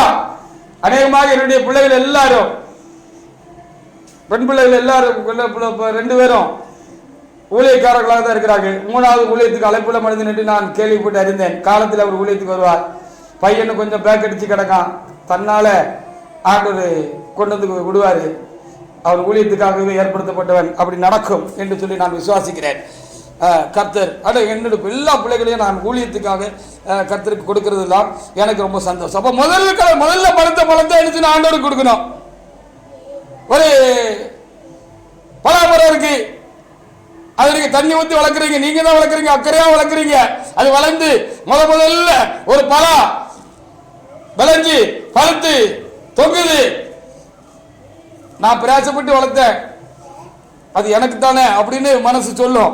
ஆனா வேதம் என்ன சொல்லுதுன்னா கர்த்தருக்கு அதை கொடுத்துடணும். அல்லேலூயா. அப்படி கர்த்தருக்கு கொடுக்கறதால என்ன உண்டாகும் அப்படின்னு சொன்னா முதல் பழம் நல்லா சுவைக்கணும்னு ஒரு ஆசை மனுஷனுக்கு உண்டாயிருக்கும். அப்ப ஆண்டவர் சொன்னாரு அது எல்லாருக்கும் உண்டாயிருக்கும் தம்பி, நல்ல காரியம் தான். நான் வச்ச மரம், நான் நட்ட மரம், நான் தண்ணி ஊத்தின மரம், நான் உரம் போட்ட மரம், நான் கலைச்ச மரம், அது முதல்ல காய்ச்சிருக்கு. முதல் பழத்தை நல்லா சாப்பிடணும், அது எனக்குலாம் உரியது அப்படின்னு சொன்னாராம். நீ நட்ட, நீ நீர் பாய்ச்சின, நீ களை எடுத்த, எல்லாம் செஞ்ச, நீ தேவசமூகத்தில் ஜெபிச்ச, ஆண்டவர் செஞ்சாரு, அதை விளைய செஞ்சிருக்காரு. இந்த உலகமும் அதனுடைய எல்லாம் கர்த்தருக்குரியது என்று வேதத்தில் இருக்கிறது. ஆனபடினால அதற்கு முதல் எஜமான் ஆண்டவர் தான், தேவன் தான். அதனால அந்த முதல் பழம் கர்த்தருக்குரிய நீ கொடுத்துட்டேன்னு சொன்னா அது நிறைய பழங்களை போடும். ஒருவேளை முதல் பழம் எவ்வளவு சுவையா இருக்கும்னு நினைச்சுன்னா அதை விட சுவையான பழங்களை கர்த்தர் அடுத்தால என்ன செய்வாரு? பழுக்க செய்வார். ஹல்லேலூயா. அதனால முதல் பலன் கொடுத்துடணும். ஆடு குட்டி போட்டுச்சுன்னா முதல் குட்டி யாரு கொடுக்கணும்? ஆண்டவர் கொடுக்கணும். இதில் நீங்க சரியில்லாம இருக்கிற பொழுது அது விருத்தி இல்லாம போறதுக்கு அது ஒரு காரணம். கோழி முட்டை போட்டுச்சுன்னா நம்ம ஆளுக்கு என்ன செய்வாங்க? முதல் முட்டையை கொண்டு வச்சிருவாங்க. கோழி குஞ்சு பொரிச்சுன்னா ஒருவேளை தட்டு தடுமாறி கோழி குஞ்சை கொண்டு கொஞ்சம் வளர்த்து என்ன செய்வாங்க? தேவடைய சமூகத்தில் காணிக்க வச்சிருவாங்க. ஆடு குட்டி போட்டா கொடுக்க பலருக்கு மனசு வராது. ஹல்லேலூயா. ஆடு குட்டி போட்டுச்சுன்னா முதல் பலன் ஆண்டவருக்கு கொடுக்கிறோம்னு கொண்டு கொடுக்கறதுக்கு மனசு வராது சிலருக்கு. ஆனா அப்படி கொடுத்து பாருங்க, அந்த மந்த பெருகும், அது அதிகமாக ஈனும். ஏன் என்று சொன்னால் கர்த்தர் ஒரு பிரமாணம் வைத்திருக்கிறார் என்று சொன்னால் அந்த பிரமாணத்தினுடைய பலனையும் அங்கே எழுதி வைத்திருப்பார். அந்த பிரமாணத்தின் பலன் நமக்கு உண்டாயிருக்கும். கொடுங்கள், அப்பொழுது உங்களுக்கு கொடுக்கப்படும். எந்த அளவினால் அளக்கிறீர்களோ அந்த அளவினால் உங்களுக்கு அளக்கப்படும். நீங்க நிறைவா இருந்தீங்கன்னா அமுக்கி குலுக்கி சரிந்து விழும்படி நன்றாக அளந்து உங்கள் மடியில போடுவார்கள். நிறைவான ஆசீர்வாதம் உண்டாயிருக்கும். நீ கொடுக்கிறதுல சரியா இருந்தால் நிறைவான ஆசீர்வாதத்தை பெற்றுக் கொள்வீர்கள் என்று சொல்லப்பட்டிருக்கிற முதற் பலன் 23:9 கூட வாசிக்கலாம். யாத்திராங்க 23:9.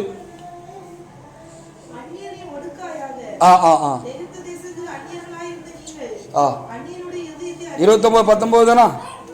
23:19.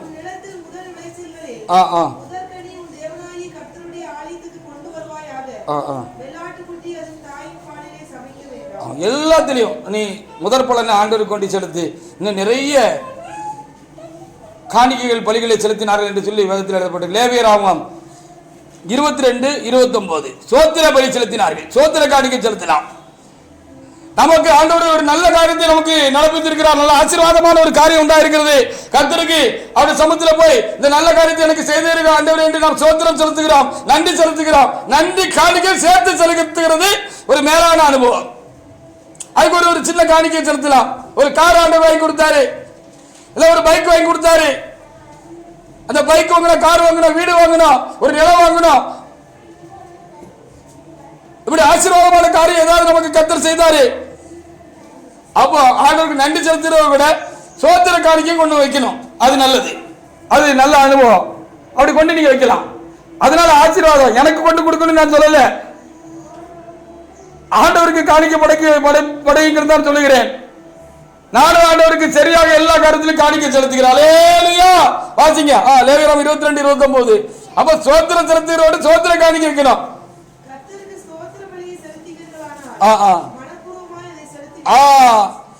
லேவியர் 19:5 சமாதான பலி செலுத்தினார்கள். சமாதான காணிக்கைகளை செலுத்தினார்கள் என்று சொல்லப்பட்டிருக்கிறது. ஒரு நெருக்கடி, ஒரு பிரச்சனை, ஒரு காரியம் தேவனத்தில் வேண்டிக் கொள்றீங்க. அந்த நெருக்கடியெல்லாம் மாற்றி கர்த்தர் ஒரு ஒரு பீஸ்ஃபுல்லான ஒரு காரியத்தை, ஒரு சமாதானத்தை உண்டு பண்றாரு. அப்ப கர்த்தர் அப்படி நமக்கு ஒரு நெருக்கடி இருந்து நம்மளை கை தூக்கி விட்டாரு சொல்லி கர்த்தருக்கு ஒரு சமாதான பலி காணிக்கை செலுத்தலாம் சொல்லி வேதத்தில் சொல்லப்பட்டிருக்கிறது. வாசிங்க.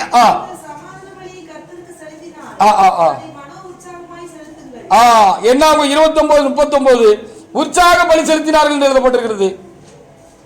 உற்சாகமாக கர்த்தருக்கு நினைச்சலாம்.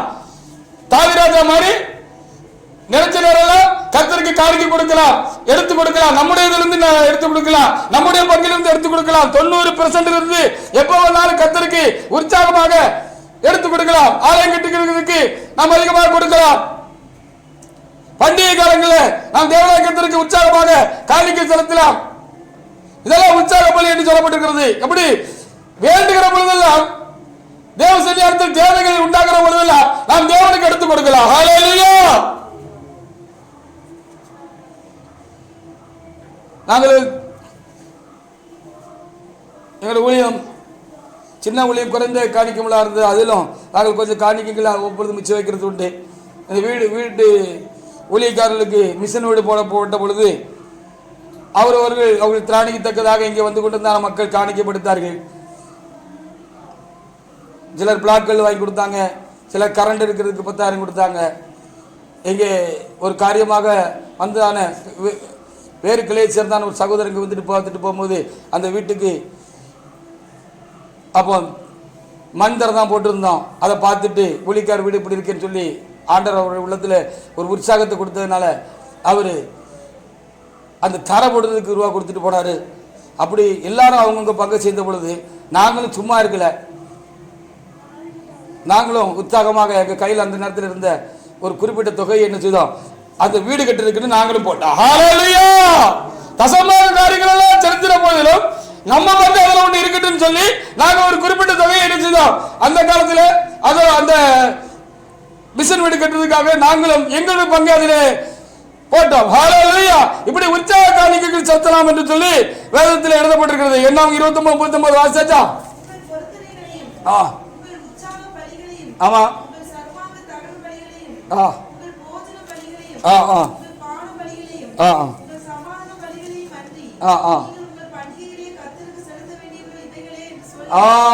இப்படி நிறைய பலிகளை காணிக்கைகளை குறித்து அங்கே என்ன செய்யப்பட்டு எழுதப்பட்டிருக்கிறது. பிடி அரிசி காணிக்கை அப்படின்னு சொல்லி ஒரு காணிக்கை உண்டு. இந்த பழையவங்களுக்கு தெரியும். இந்த கால தலைமுறைக்கு சபையில கூட அதிகமாக தெரிஞ்சிருக்கிறதுக்கு வாய்ப்பு இல்லை. ஹல்லேலூயா. பிடி அரிசி காணிக்கை அது என்ன தெரியுமா? வீட்டில் பெண்கள் சமையல் பண்ணும் பொழுது வீட்டில் அரிசி பானையில இருந்து அரிசியை எடுப்பாங்க.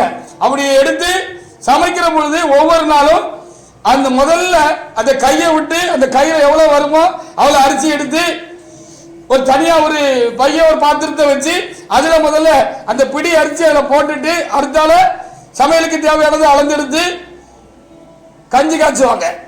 இதுக்கு பேர் தான் பிடி அரிசி காணிக்க. இது இந்த ஜெனரேஷனுக்கு இந்த தலைமுறைக்கு தெரியுமான்னு தெரியல. ஹல்லேலூயா.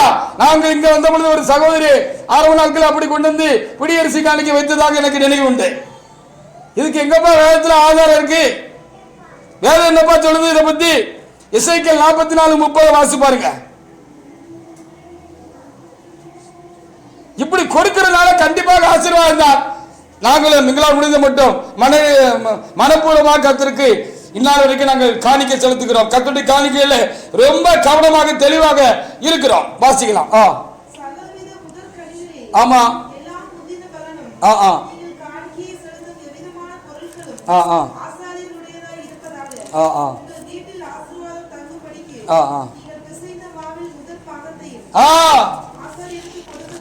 நீங்கள் பிசைந்த மாவுல அவங்க நம்ம வந்து சோறு பொங்குறோம்.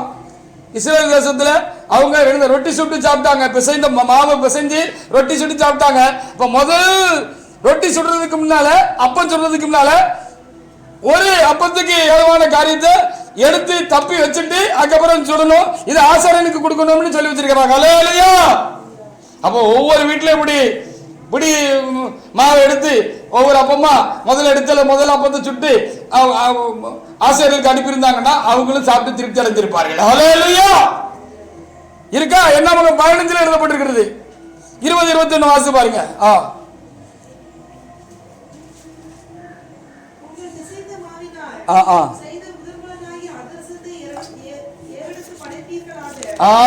முதல்ல சுட்ட அதிரட்சத்தை ஆண்டவருக்கு காணிக்கையாக ஏறெடுத்து என்ன செய்யணுமா?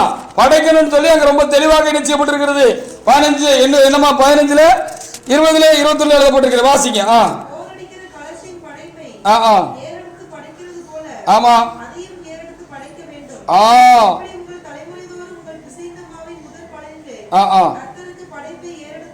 ஆமா ஆமா அப்படி சொல்லப்பட்டிருக்கிறது. அதற்காக ஆண்டவருக்கு நாம் சோத்திரம் செலுத்துவோமாக. ஒருவேளை இன்னைக்கு வரைக்கும் அதை நம்ம செய்யலை, விட்டுருந்தோம் அப்படின்னா இனி செய்யலான்னு தோணுது.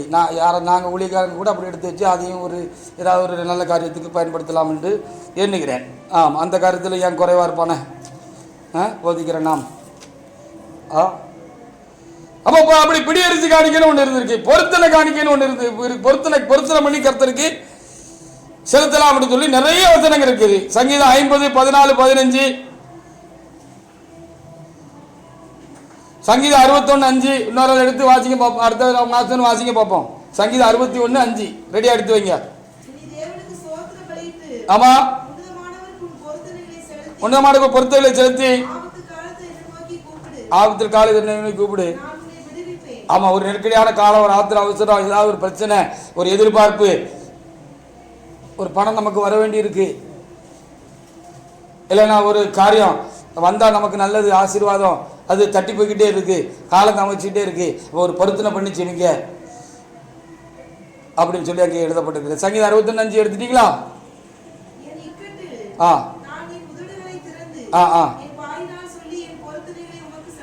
ஆமா. சங்கீதம் 66:14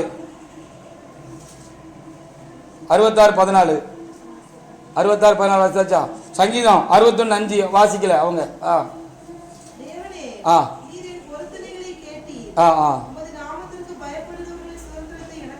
ஆமா.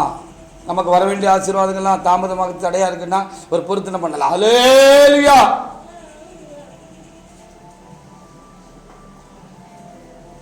என்னாமகம் 30:2 இப்படி நிறைய இருக்கு.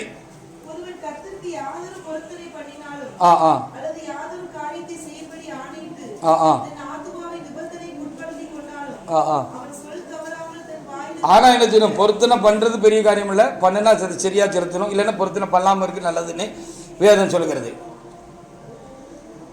நீதிமொழிகள் 20:25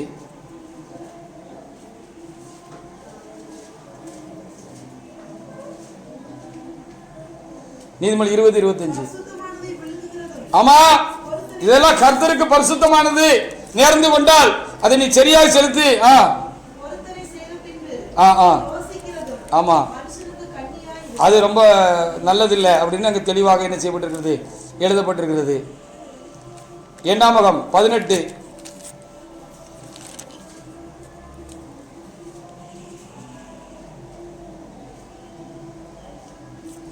அது ஊழியக்காரர்களுக்கு புசிப்புக்காக கொடுக்கப்பட்டிருக்கிறது என்று சொல்லி அங்கே எழுதப்பட்டிருக்கிறது. வாசிக்கலாம். என்னாகும் 18:9 முதல் 11 வசனங்கள் வாசிக்கலாம்.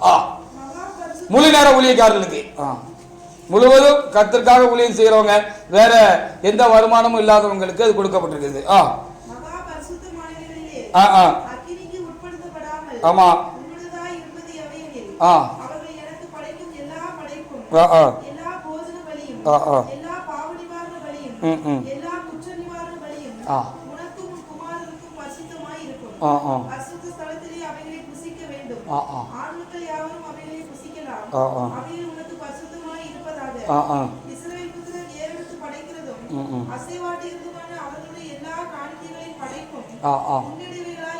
இருக்கும்.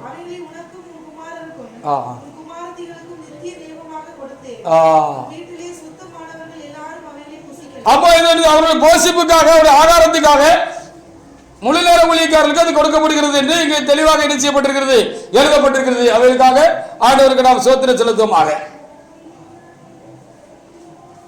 அப்போ அது அவங்க ஆகாரத்துக்கு அதுல நம்ம கவனமா, ரொம்ப ரொம்ப கண்ணியமா, ரொம்ப நிதானமா, ரொம்ப பயபக்தியாக இருக்கணும் ஊழியக்காரங்க.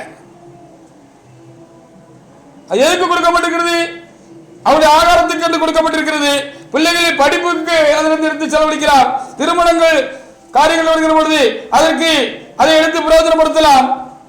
அவைகளோடு கூட அவசியப்படும் பொழுது ஊழியங்களுக்கு அது செல்லப்பட வேண்டும். வாகனம் வாங்கலாம், 2 வீலர் வாங்கலாம், ஊழியத்துக்கு தேவைப்படும் பொழுது 4 வீலர் வாங்கலாம், எல்லாம் வாங்கலாம். மற்றபடி மிச்சம் இருக்கிறதெல்லாம் அவங்களுக்கு இல்ல, ஊழியத்துக்கு தான். ஹல்லேலூயா! மிச்சம் இருக்கிறதெல்லாம் அவங்களுக்கு இல்ல, அவங்களுக்கு போஷிப்புக்கு இப்படிப்பட்ட காரியங்களுக்கு போக ஆண்டவர் நிறைய தந்திருக்கிறார் அப்படின்னு சொன்னா ஊழியத்துக்கு தான் கொடுத்திருக்கிறார். ஹல்லேலூயா! ஆலயம் கட்டி இடம் வாங்கலாம், ஆலயம் கட்டலாம். கர்த்தருடைய ஊழியத்துக்கு தேவையான காரியங்களை அதிலிருந்து எடுத்து செய்ய வேண்டும். புதிய இடங்களில் ஊழியங்கள் ஆரம்பிக்க அவைகளை தாராளமாக செலவு செய்ய வேண்டும். மிச்ச அவசியத்துக்கு போக மிச்சம் எல்லாம் கர்த்தருக்குரியது.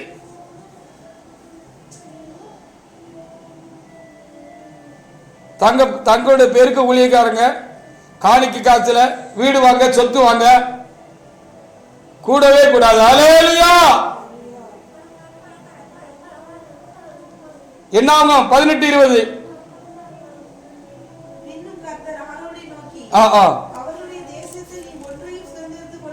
ஆமா, உனக்கு பங்கு உண்டாயிருக்க வேண்டாம்.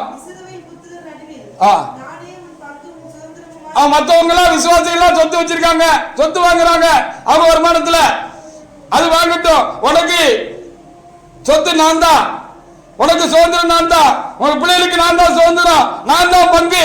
அவங்களுக்கு வேண்டியதுல நான் உனக்கு அவங்களுக்கும் செய்வேன். நீ நினைச்ச கூடாது காணிக்கு காசுல வந்து உனக்கு வீடு வாங்கவோ சொத்து வாங்கவோ செய்யாது. அப்படி வீடு வாங்கணும்னா போடு, அது மிஷின் வீடா இருக்கட்டும். ஹல்லேலூயா! கர்த்தருக்கு இருக்கட்டும். அது அப்படிதான் சொல்லி இருக்கு. உபாகமம் 10:8-9.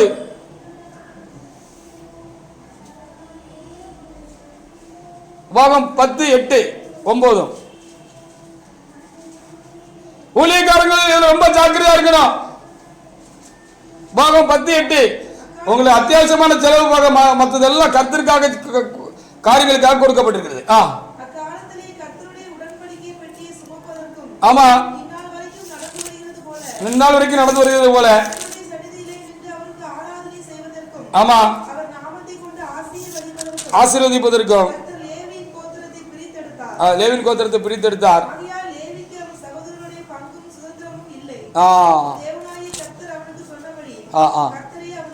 தெளிவாக எழுதப்பட்டிருக்கிறது. இந்த ஊர்ல நீ ஒரு ஊழியக்காரன், முன்னேற ஊழியக்காரன் காணிக்கை காசுல அவசியமான காரியங்களை தான் செலவழிக்கணும். மத்தெல்லாம் கர்த்தருக்குரியது. அவன் சொத்து வாங்கி வைக்க கூடாது, பின் சந்ததிக்கு சொத்து வாங்கி எழுதி வைக்க கூடாது, ஒளிச்சு வைக்க கூடாது, கர்த்தருடைய காணிக்கையில சொத்து சுகம் சேர்க்க கூடாது, சுதந்திரம் கிடையாது அவங்களுக்கு.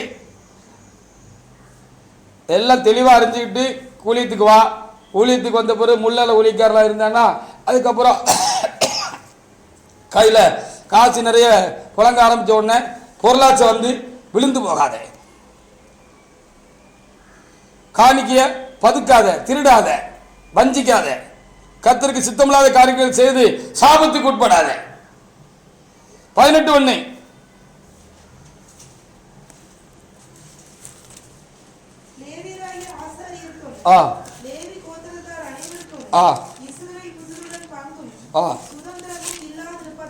சொத்து சக்கன்னு உனக்கு ஆசையா இருக்கா? சட்டையை கலத்தி வச்சுட்டு ஊழியத்தை ஒப்பு கொடுத்துட்டு உனக்கு பலன் இருந்தா வெளியில போய் நீ சொந்தமா உழைச்சி 10% கர்த்தருக்கு காணிக்க கொடுத்துட்டு 90%ல நீ வீடு வாசல் கட்டி சோகமாயிரு. வீடு வாசல் எல்லாம் கட்டி வச்சிருக்கிற எவ்வளோ பெரிய டாட்டா பிர்லா கோயங்கா எவரா இருந்தாலும் தெரிதான், போகும்போது எல்லாத்தையும் விட்டுட்டு தான் போகிறான். அவங்களோட அடுத்த சந்ததிக்கு அது தங்குமா நிலைக்குமான்னு அவனுக்கே தெரியாது. பெரிய கோடீஸ்வராக இருந்தவருடைய சந்ததி எல்லாம் பிச்சைக்காரர்களாக வளம் வருகிறது இந்த சமுதாயத்தில், இந்த உலகத்தில் நம்ம பார்க்குறோம். அப்படி உனக்கு ஆசைன்னா நீ என்ன செய்ய, சட்டையை கலத்தி வச்சுட்டு வெளியே போய் என்ன செய்ய, ஊழியம் செஞ்சு சம்பாதித்தம் பண்ணி உனக்கு உன் பிள்ளைக்கெல்லாம் சொத்து சேர்த்து வச்சுக்கா. ஆனால் கர்த்தர் என்ன சொல்லுதாரு, உனக்கும் உன்னுடைய தலைமுறைக்கும் சந்ததிக்கு நான் தான் சொத்துன்னு சொல்லியிருக்கிறாரு. நீ சரியா இருந்தனா கர்த்தர் உனக்கு பிள்ளைகளை உன்னை ஆசீர்வதிப்பார். மரண பரிந்த உன்னையும் உன் குடும்பங்களையும் உன்னுடைய வருங்கால தலைமுறைகளில் கர்த்தர் சரியாக நடத்துவார். யோசுவா புஸ்தகத்தில் 22ஆம் அதிகாரத்தில் அங்க தெளிவாக சொல்லப்பட்டிருக்கிறது. எதுக்கு ஊழியக்காரர்களுக்கு காணிக்கைகள் கொடுக்கப்படுகிறது, காணிக்கை எதுக்கு கொடுக்கப்பட வேண்டும், அவர்கள் வாங்குகிறார்கள் என்று தெளிவாக அங்கே எழுதப்பட்டிருக்கிறது. யோசுவா புஸ்தகத்தில் 21 1 முதல் 3 வரைக்கும் வசனங்களை வாசிக்கலாம். வாசிங்க.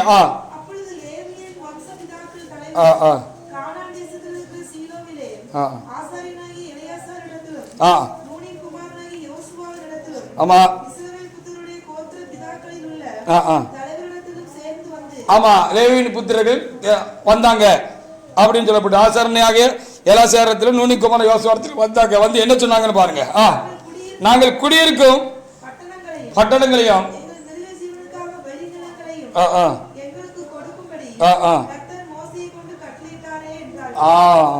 கர்த்தருடைய வாக்கின்படியே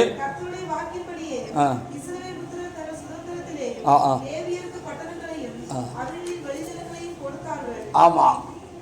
அப்போ குடியிருக்கிறதுக்கும்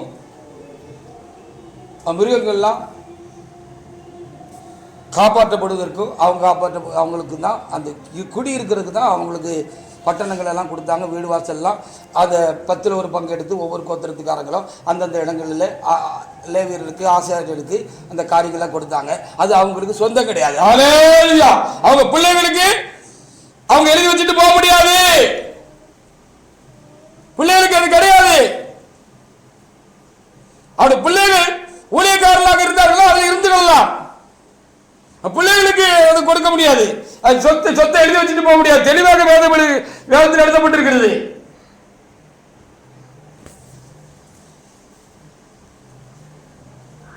ஒரு தேவனுடைய பிள்ளை மறிச்சு நரகத்துக்கும் சொர்க்கத்துக்கும் போனதாக ஒரு சரிதை எழுதி வச்சிருக்காங்க. பலரும் சரிதை எழுதி வச்சிருக்காங்க. அப்படி ஒரு சிலர் எழுதின அந்த சரிதையில அவங்க கண்டதுகளை எழுதி வச்சிருக்கிறாங்க. அப்போ அதில் என்ன எழுதி வச்சிருக்காங்கன்னா, நரகத்துக்கு போன போது நிறைய ஊழியக்காரங்க நரகத்தில் அக்னியில கொதிக்கிற எரிகிற அக்னியில வெந்துக்கிட்டு அலறிக்கிட்டு இருக்காங்களா. ஆனால் ஊழியக்காரங்க வச்சுக்கோங்களேன், இந்த மாதிரி சிப்பா போட்ட ஊழியக்காரங்கன்னு வச்சுக்கோங்களேன், அலறிக்கிட்டு இருக்காங்களா. அப்போ அந்த அப்படி நரகத்துக்கு கொண்டு போய் காட்டின பொழுது அந்த ஆண்டவரை இயேசு கிறிஸ்துட்ட, ஆண்டவர் இவெல்லாம் ஊழியக்காரர்களாக இருக்காங்க, இவங்களையும் ஏன் நரகத்தில் கிடக்காங்க அப்படின்னு சொன்ன பொழுது, இவங்கெல்லாம் என்னுடைய காணிக்கையை திருடுனவங்கன்னு சொல்லி கர்த்தர் சொன்னார். அல்லேலூயா. காணிக்கை வாங்குற நீ கர்த்தருக்கு சரியா காணிக்கை செலுத்துகிறது இல்லாத மட்டுமல்ல, இப்படிப்பட்ட தவறான காரியங்களை செய்து உனக்குன்னு உன் சந்ததிக்குன்னு எதையாவது மறைச்சி ஒழிச்சு, தாத்தா எங்க மாமி கொடுத்தா, மாமன் கொடுத்தான், தாத்தா கொடுத்தா, பாட்டி கொடுத்தா, எங்க அண்ணன் கொடுத்தேன், மாமன் கொடுத்தா, என் அக்கா கொடுத்தா, தங்கச்சி கொடுக்கான்னு பொய் சொல்லி அதுலேயும் உனக்குன்னு நீ ஏதாவது ஒரு சந்ததிக்குன்னு ஒரு உன் பேரில் வீட்டை எழுதி வச்சுட்டு போவேன்னா அதனுடைய முடிவு பரிதாபமாக இருக்குன்னு சொல்லி இப்படி சில வெளிப்படுத்துறதும் ஜனங்களுக்கு உண்டாயிருக்கிறது. பெரிய பெரிய ஊழியக்காரங்க கர்த்தருக்காக தங்களை முற்றிலுமாக கையெழுத்து ஊழியக்காரங்களா தங்களுடைய சொத்தையெல்லாம் வித்து கொண்டு போய் தங்களுடைய சுய சம்பாத்தியத்தையும் சொத்தையும் ஊழியத்துக்கு வந்த பிற்பாடு வித்து கொண்டு ஊழியத்தில் போட்டவங்க இருக்கிறாங்க. ஹல்லேலூயா.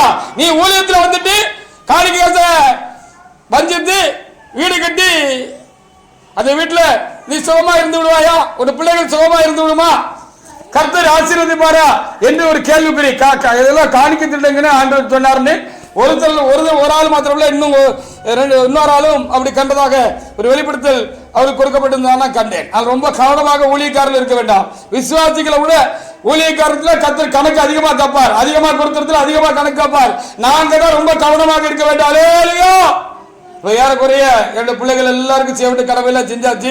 கடைசி மூலுக்கு ஒரு டெலிவரி மாத்திரம் இருக்கு. 2 நாளைக்கு முன்னால நானும் என் மனைவி வீட்டில் பேசிக்கிட்டு இருந்தப்போ நான் சொன்னேன், நான் அந்த ஒரு டெலிவரி முடிஞ்சிட்டுனா நம்ம செய்ய வேண்டிய கடமையெல்லாம் நமக்கு உண்டான கடமையெல்லாம் செஞ்சு முடிச்சாச்சு. தசமபாகம் மாத்திரமல்ல, அதுக்கப்புறம் இனி வருகிற எல்லா காணிக்கையும் நம்ம சாப்பிட்டது போய் கர்த்தருக்கு தான், ஊழியத்துக்கு தான் அப்படின்னு சொன்னேன். அல்லேலூயா. இந்த வார்த்தை உண்மையா கடைசி வரைக்கும் என் நிலையில் காணப்படணும். கண்டிப்பா நான் அப்படி இருப்பேன்.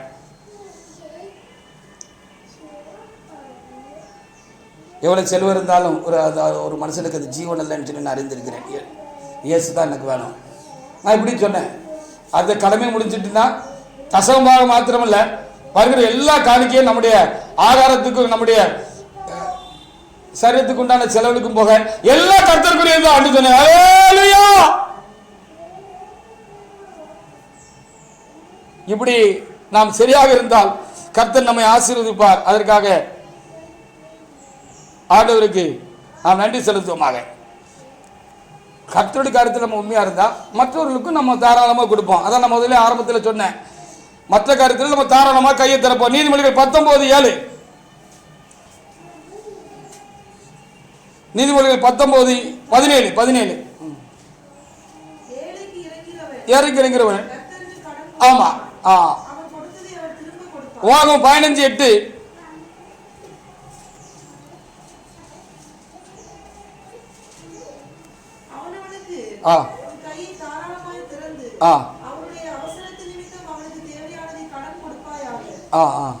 என்று சொல்லி சொல்லப்படும். ஏசாயா 58:7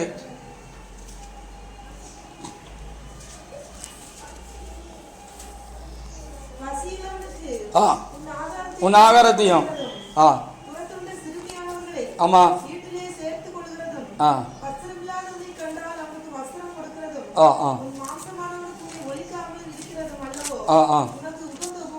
ஆமா. உன் மாம்சமானவனுக்கு, உன் சொந்தத்துக்கு, உன் அண்ணன் தம்பிக்கு, அக்கா தங்கச்சிக்கு, உறவுகளுக்கு, ஏழைகளுக்கு, இளையவர்களுக்கு உன் தாராளமாக கையை திறந்து கொடு அப்படின்னு சொல்லப்பட்டிருக்கு. நீ ஆசீர்வாதமாக இருக்குன்னு வச்சுக்கிய, உனக்கு போக நிறைய சர்ப்ளஸ் ஆண்டு நிறைய கொடுத்துருக்காரு, தாராளமாக கொடுத்துருக்காரு. லட்சக்கணக்காக கோடிக்கணக்காக உனக்கு சொத்து இருக்குது, சுகம் இருக்குது, வருமானம் இருக்குது அப்படின்னு சொன்னால் எல்லாத்தையும் பொட்டியில் போட்டு பூட்டி வைக்காத. நீ என்ன செய்ய, அதை தாராளமாக எடுத்து கஷ்டப்படுறவங்களுக்கு அவசியத்துக்கு நீ கொடு அப்படின்னு சொல்லி இங்கே சொல்லப்பட்டிருக்கு. அல்லேலூயா. அக்கா தாராளமாக கொடுக்கன்னு சொல்லி நீயே கடன்காரனா இருந்துட்டு கடனுக்கு மேலே கடன் வாங்கி கொடுத்துட்டு முடிச்சுக்கிட்டு இருக்காரு. அப்படி சொல்லலை கர்த்தர்.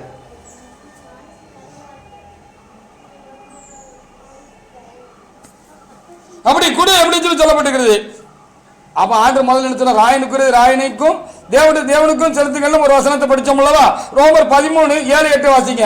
அப்போ இப்படி ஏழைகளுக்கு, உறவுகளுக்கு, தகுதியானவர்களுக்கு நீ கொடுக்க திராணி உள்ளவனா இருக்கிற பொழுது உனக்கு சர்ப்ளஸ் அதிகமாக உனக்கு உண்டா இருக்கிற பொழுது அதை கட்டி தலைவி கெளியில வச்சுக்கிறாத, மெத்தக்குள்ள மூடி வைக்காத, பேங்க்ல வைப்பா வச்சுக்கிட்டு இருக்காத, குடும்பம் அவசியப்படும் பொழுது ஏழைகளுக்கு உதவி அப்படின்னு சொல்லி சொல்லப்பட்டிருக்கிறார். அல்லேலூயா. யாருக்கு செலுத்த வேண்டிய கடந்தையும் எவனுக்கு வரியை செலுத்தணுமோ வரியையும், எவனுக்கு தீர்வையை செலுத்த வேண்டுமோ அவனுக்கு தீர்வையும் செலுத்துங்க. எவனுக்கு பயப்பட வேண்டியதோ அவனுக்கு பயப்படுங்க.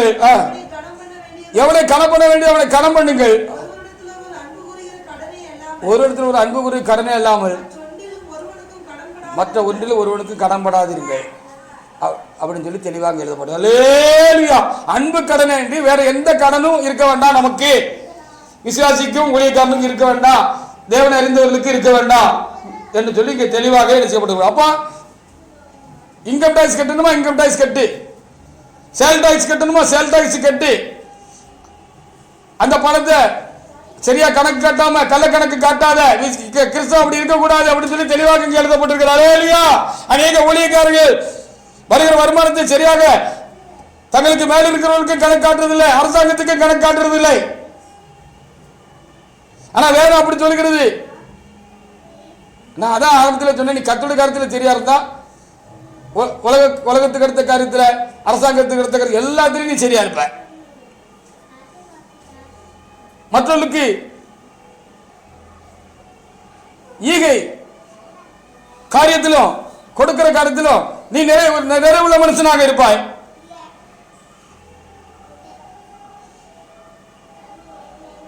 வருநாட்களுக்கு என்று பரலோகத்திலே பொக்கிஷத்தை சேர்த்து வைக்கிறவனாக இருப்பாய்.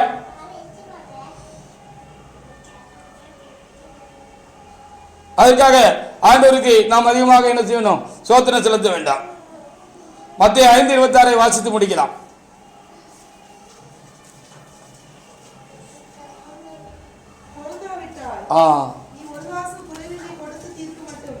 ஒரு காசு கூட வேண்டி கொடுத்து தீர்க்க மாட்டோம். ஆமா, ஏதாவது ஒன்று பாக்கி வச்சிருந்த அப்படின்னா, நீ கடன்காரனா இருந்த, கொடுக்க வேண்டியது இருந்துச்சு அப்படின்னு சொன்னா, ஆண்டவருக்காக இருக்கட்டும் அரசாங்கத்துக்காக இருக்கட்டும், நியாயமாக செலுத்த வேண்டிய காரியங்களை நீ செலுத்தாமல் இருந்த அப்படின்னு சொன்னால், அதை கொடுத்து முடிச்சாதான் நீ மேலே வந்து சேர முடியும். அதில் நீ அது வரைக்கும் நீ மேலே வந்து சேர முடியாது, மேலே வர முடியாது அப்படின்னு சொல்லி ஆண்டவர் தெளிவாக எடுத்துட்டார். இரக்கமுள்ளவங்களுக்கு இரக்கமான தீர்ப்பு கிடைக்கும்னு சொல்லப்பட்டிருக்கிறது. அப்போ அதனால் எதுலேயும் நாம் கடன்காரங்களாக குறைவுள்ளவங்களாக தேவ காரியங்களில் உலகத்துக்கு அடுத்த காரியங்களில் நாம் இருந்து விடாதபடிக்கு நாம் தாராள மனவுள்ளவர்களாகவும் நாம் எல்லாவற்றிலும் சரியானவர்களாக இருக்க வேண்டும். அப்பொழுது அப்படி சரியாக நாம் கொடுக்கிறவர்களாக இருந்தால் நமக்கும் நிறைவாக கர்த்தர் கொடுப்பார், மேலும் மேலும் ஆசீர்வதிக்கப்படுவோம் என்று சொல்லி இந்த வேத பகுதி சொல்லுகிறது. பீகாரில் ஒரு தேவண்ட மனுஷன் ஒரு ஊழியக்காரரு ஊழியர் செய்கிறாரு சபைக்கு வெளியில். அங்கே ஒரு பெரிய ஊழியக்காரரு, பேர் சொல்ல விரும்பலை. அவர் அந்த பீகாரில் பெரிய ஊழியம் செய்கிறாரு, நிறைய ஆர்கனைஸ் வச்சு அது வச்சு இதெல்லாம் வச்சு நடத்துகிறாரு. அவர் ஊழியக்காரர் கீழே இருக்க ஊழியக்காரர் ரொம்ப கண்டிப்பாக நடத்துகிறாரு, பயபக்தியாக நடத்துகிறாரு. அவர் ரொம்ப பயபக்தியாக அந்த சில காரியங்களில் இருக்கிறாரு. அவர் அந்த பீகார் அரசாங்கத்துக்கு செலுத்த வேண்டிய எந்த வரியாக இருந்தாலும், வருமான வரியாக இருந்தால் எந்த வரியாக இருந்தாலும் அவர் கரெக்டாக அவரை செலுத்திடுவாரா? ஹல்லேலூயா!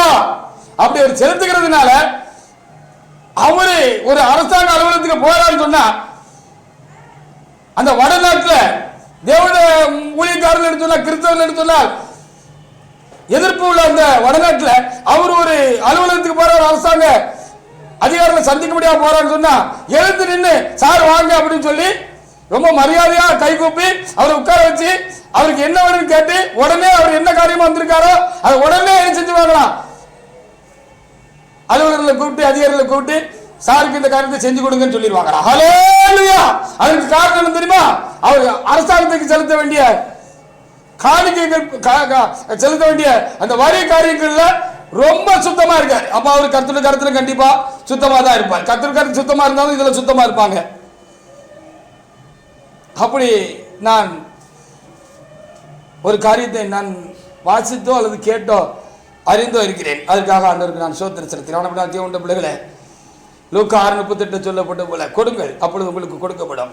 அமுக்கி குலுக்கி சரிந்து விழும்படி நன்றாய் அளந்து உங்கள் மடியிலே போடுவார்கள். நீங்கள் எந்த அளவினால் அழைக்கிறீர்களோ அந்த அளவில் உங்களை அழைக்கப்படும் என்று சொல்லப்படுறோம். அப்படினாலே ஆசீர்வாதத்தை பெற்றுக் கொள்வதற்கு நாம் கொடுக்க வேண்டியது இருக்கிறது. ஆண்டவருக்கும் நிறைவாய் தாராளமாய் கொடுக்க வேண்டியிருக்கிறது. ஏழை உங்களுக்கு நாம் வசதியாக இருப்போம் என்று சொன்னால் தாராளமாய் கொடுக்க வேண்டியிருக்கிறது. அரசாங்கங்களுக்கு செலுத்த வேண்டிய வரி காரியங்கள் தீர்வுகள் எல்லாவற்றையும் நாம் சரியாக செலுத்த வேண்டியிருக்கிறது. அதில் பொய் பிராடு பித்தலாட்டம் கள்ளக்கணக்கு போன்றவர்களாம் நாம் செய்யக்கூடாது. அப்படி நாம் இருப்போம் என்று சொன்னால் நாம் தேவனுடைய சமூகத்தில் எல்லா வகையிலும் ஆவிக்குரிய ரீதியாகவும் சரீர பிரகாரமாகவும் குடும்பங்களிலும் பிள்ளைகளுடைய காரியங்கள் எல்லாவற்றிலும் நாம் நிறைவுள்ளவர்களாக கர்த்தர் நம்மை வைத்திருப்பார். நாம் சமாதானத்தோடு ஜீவித்து அந்த சமாதான தேசத்துக்குள்ளாக ஜீவனுக்களாக நாம் பிரவேசிப்பது நமக்கு உறுதியளிக்கப்பட்ட ஒன்றாக இருக்கிறது. கர்த்தர் இந்த வார்த்தைகளை ஆசீர்வதிப்பாராக. நாம் தேவனாய் கர்த்தரை நாம் சோத்திரிப்போமாக.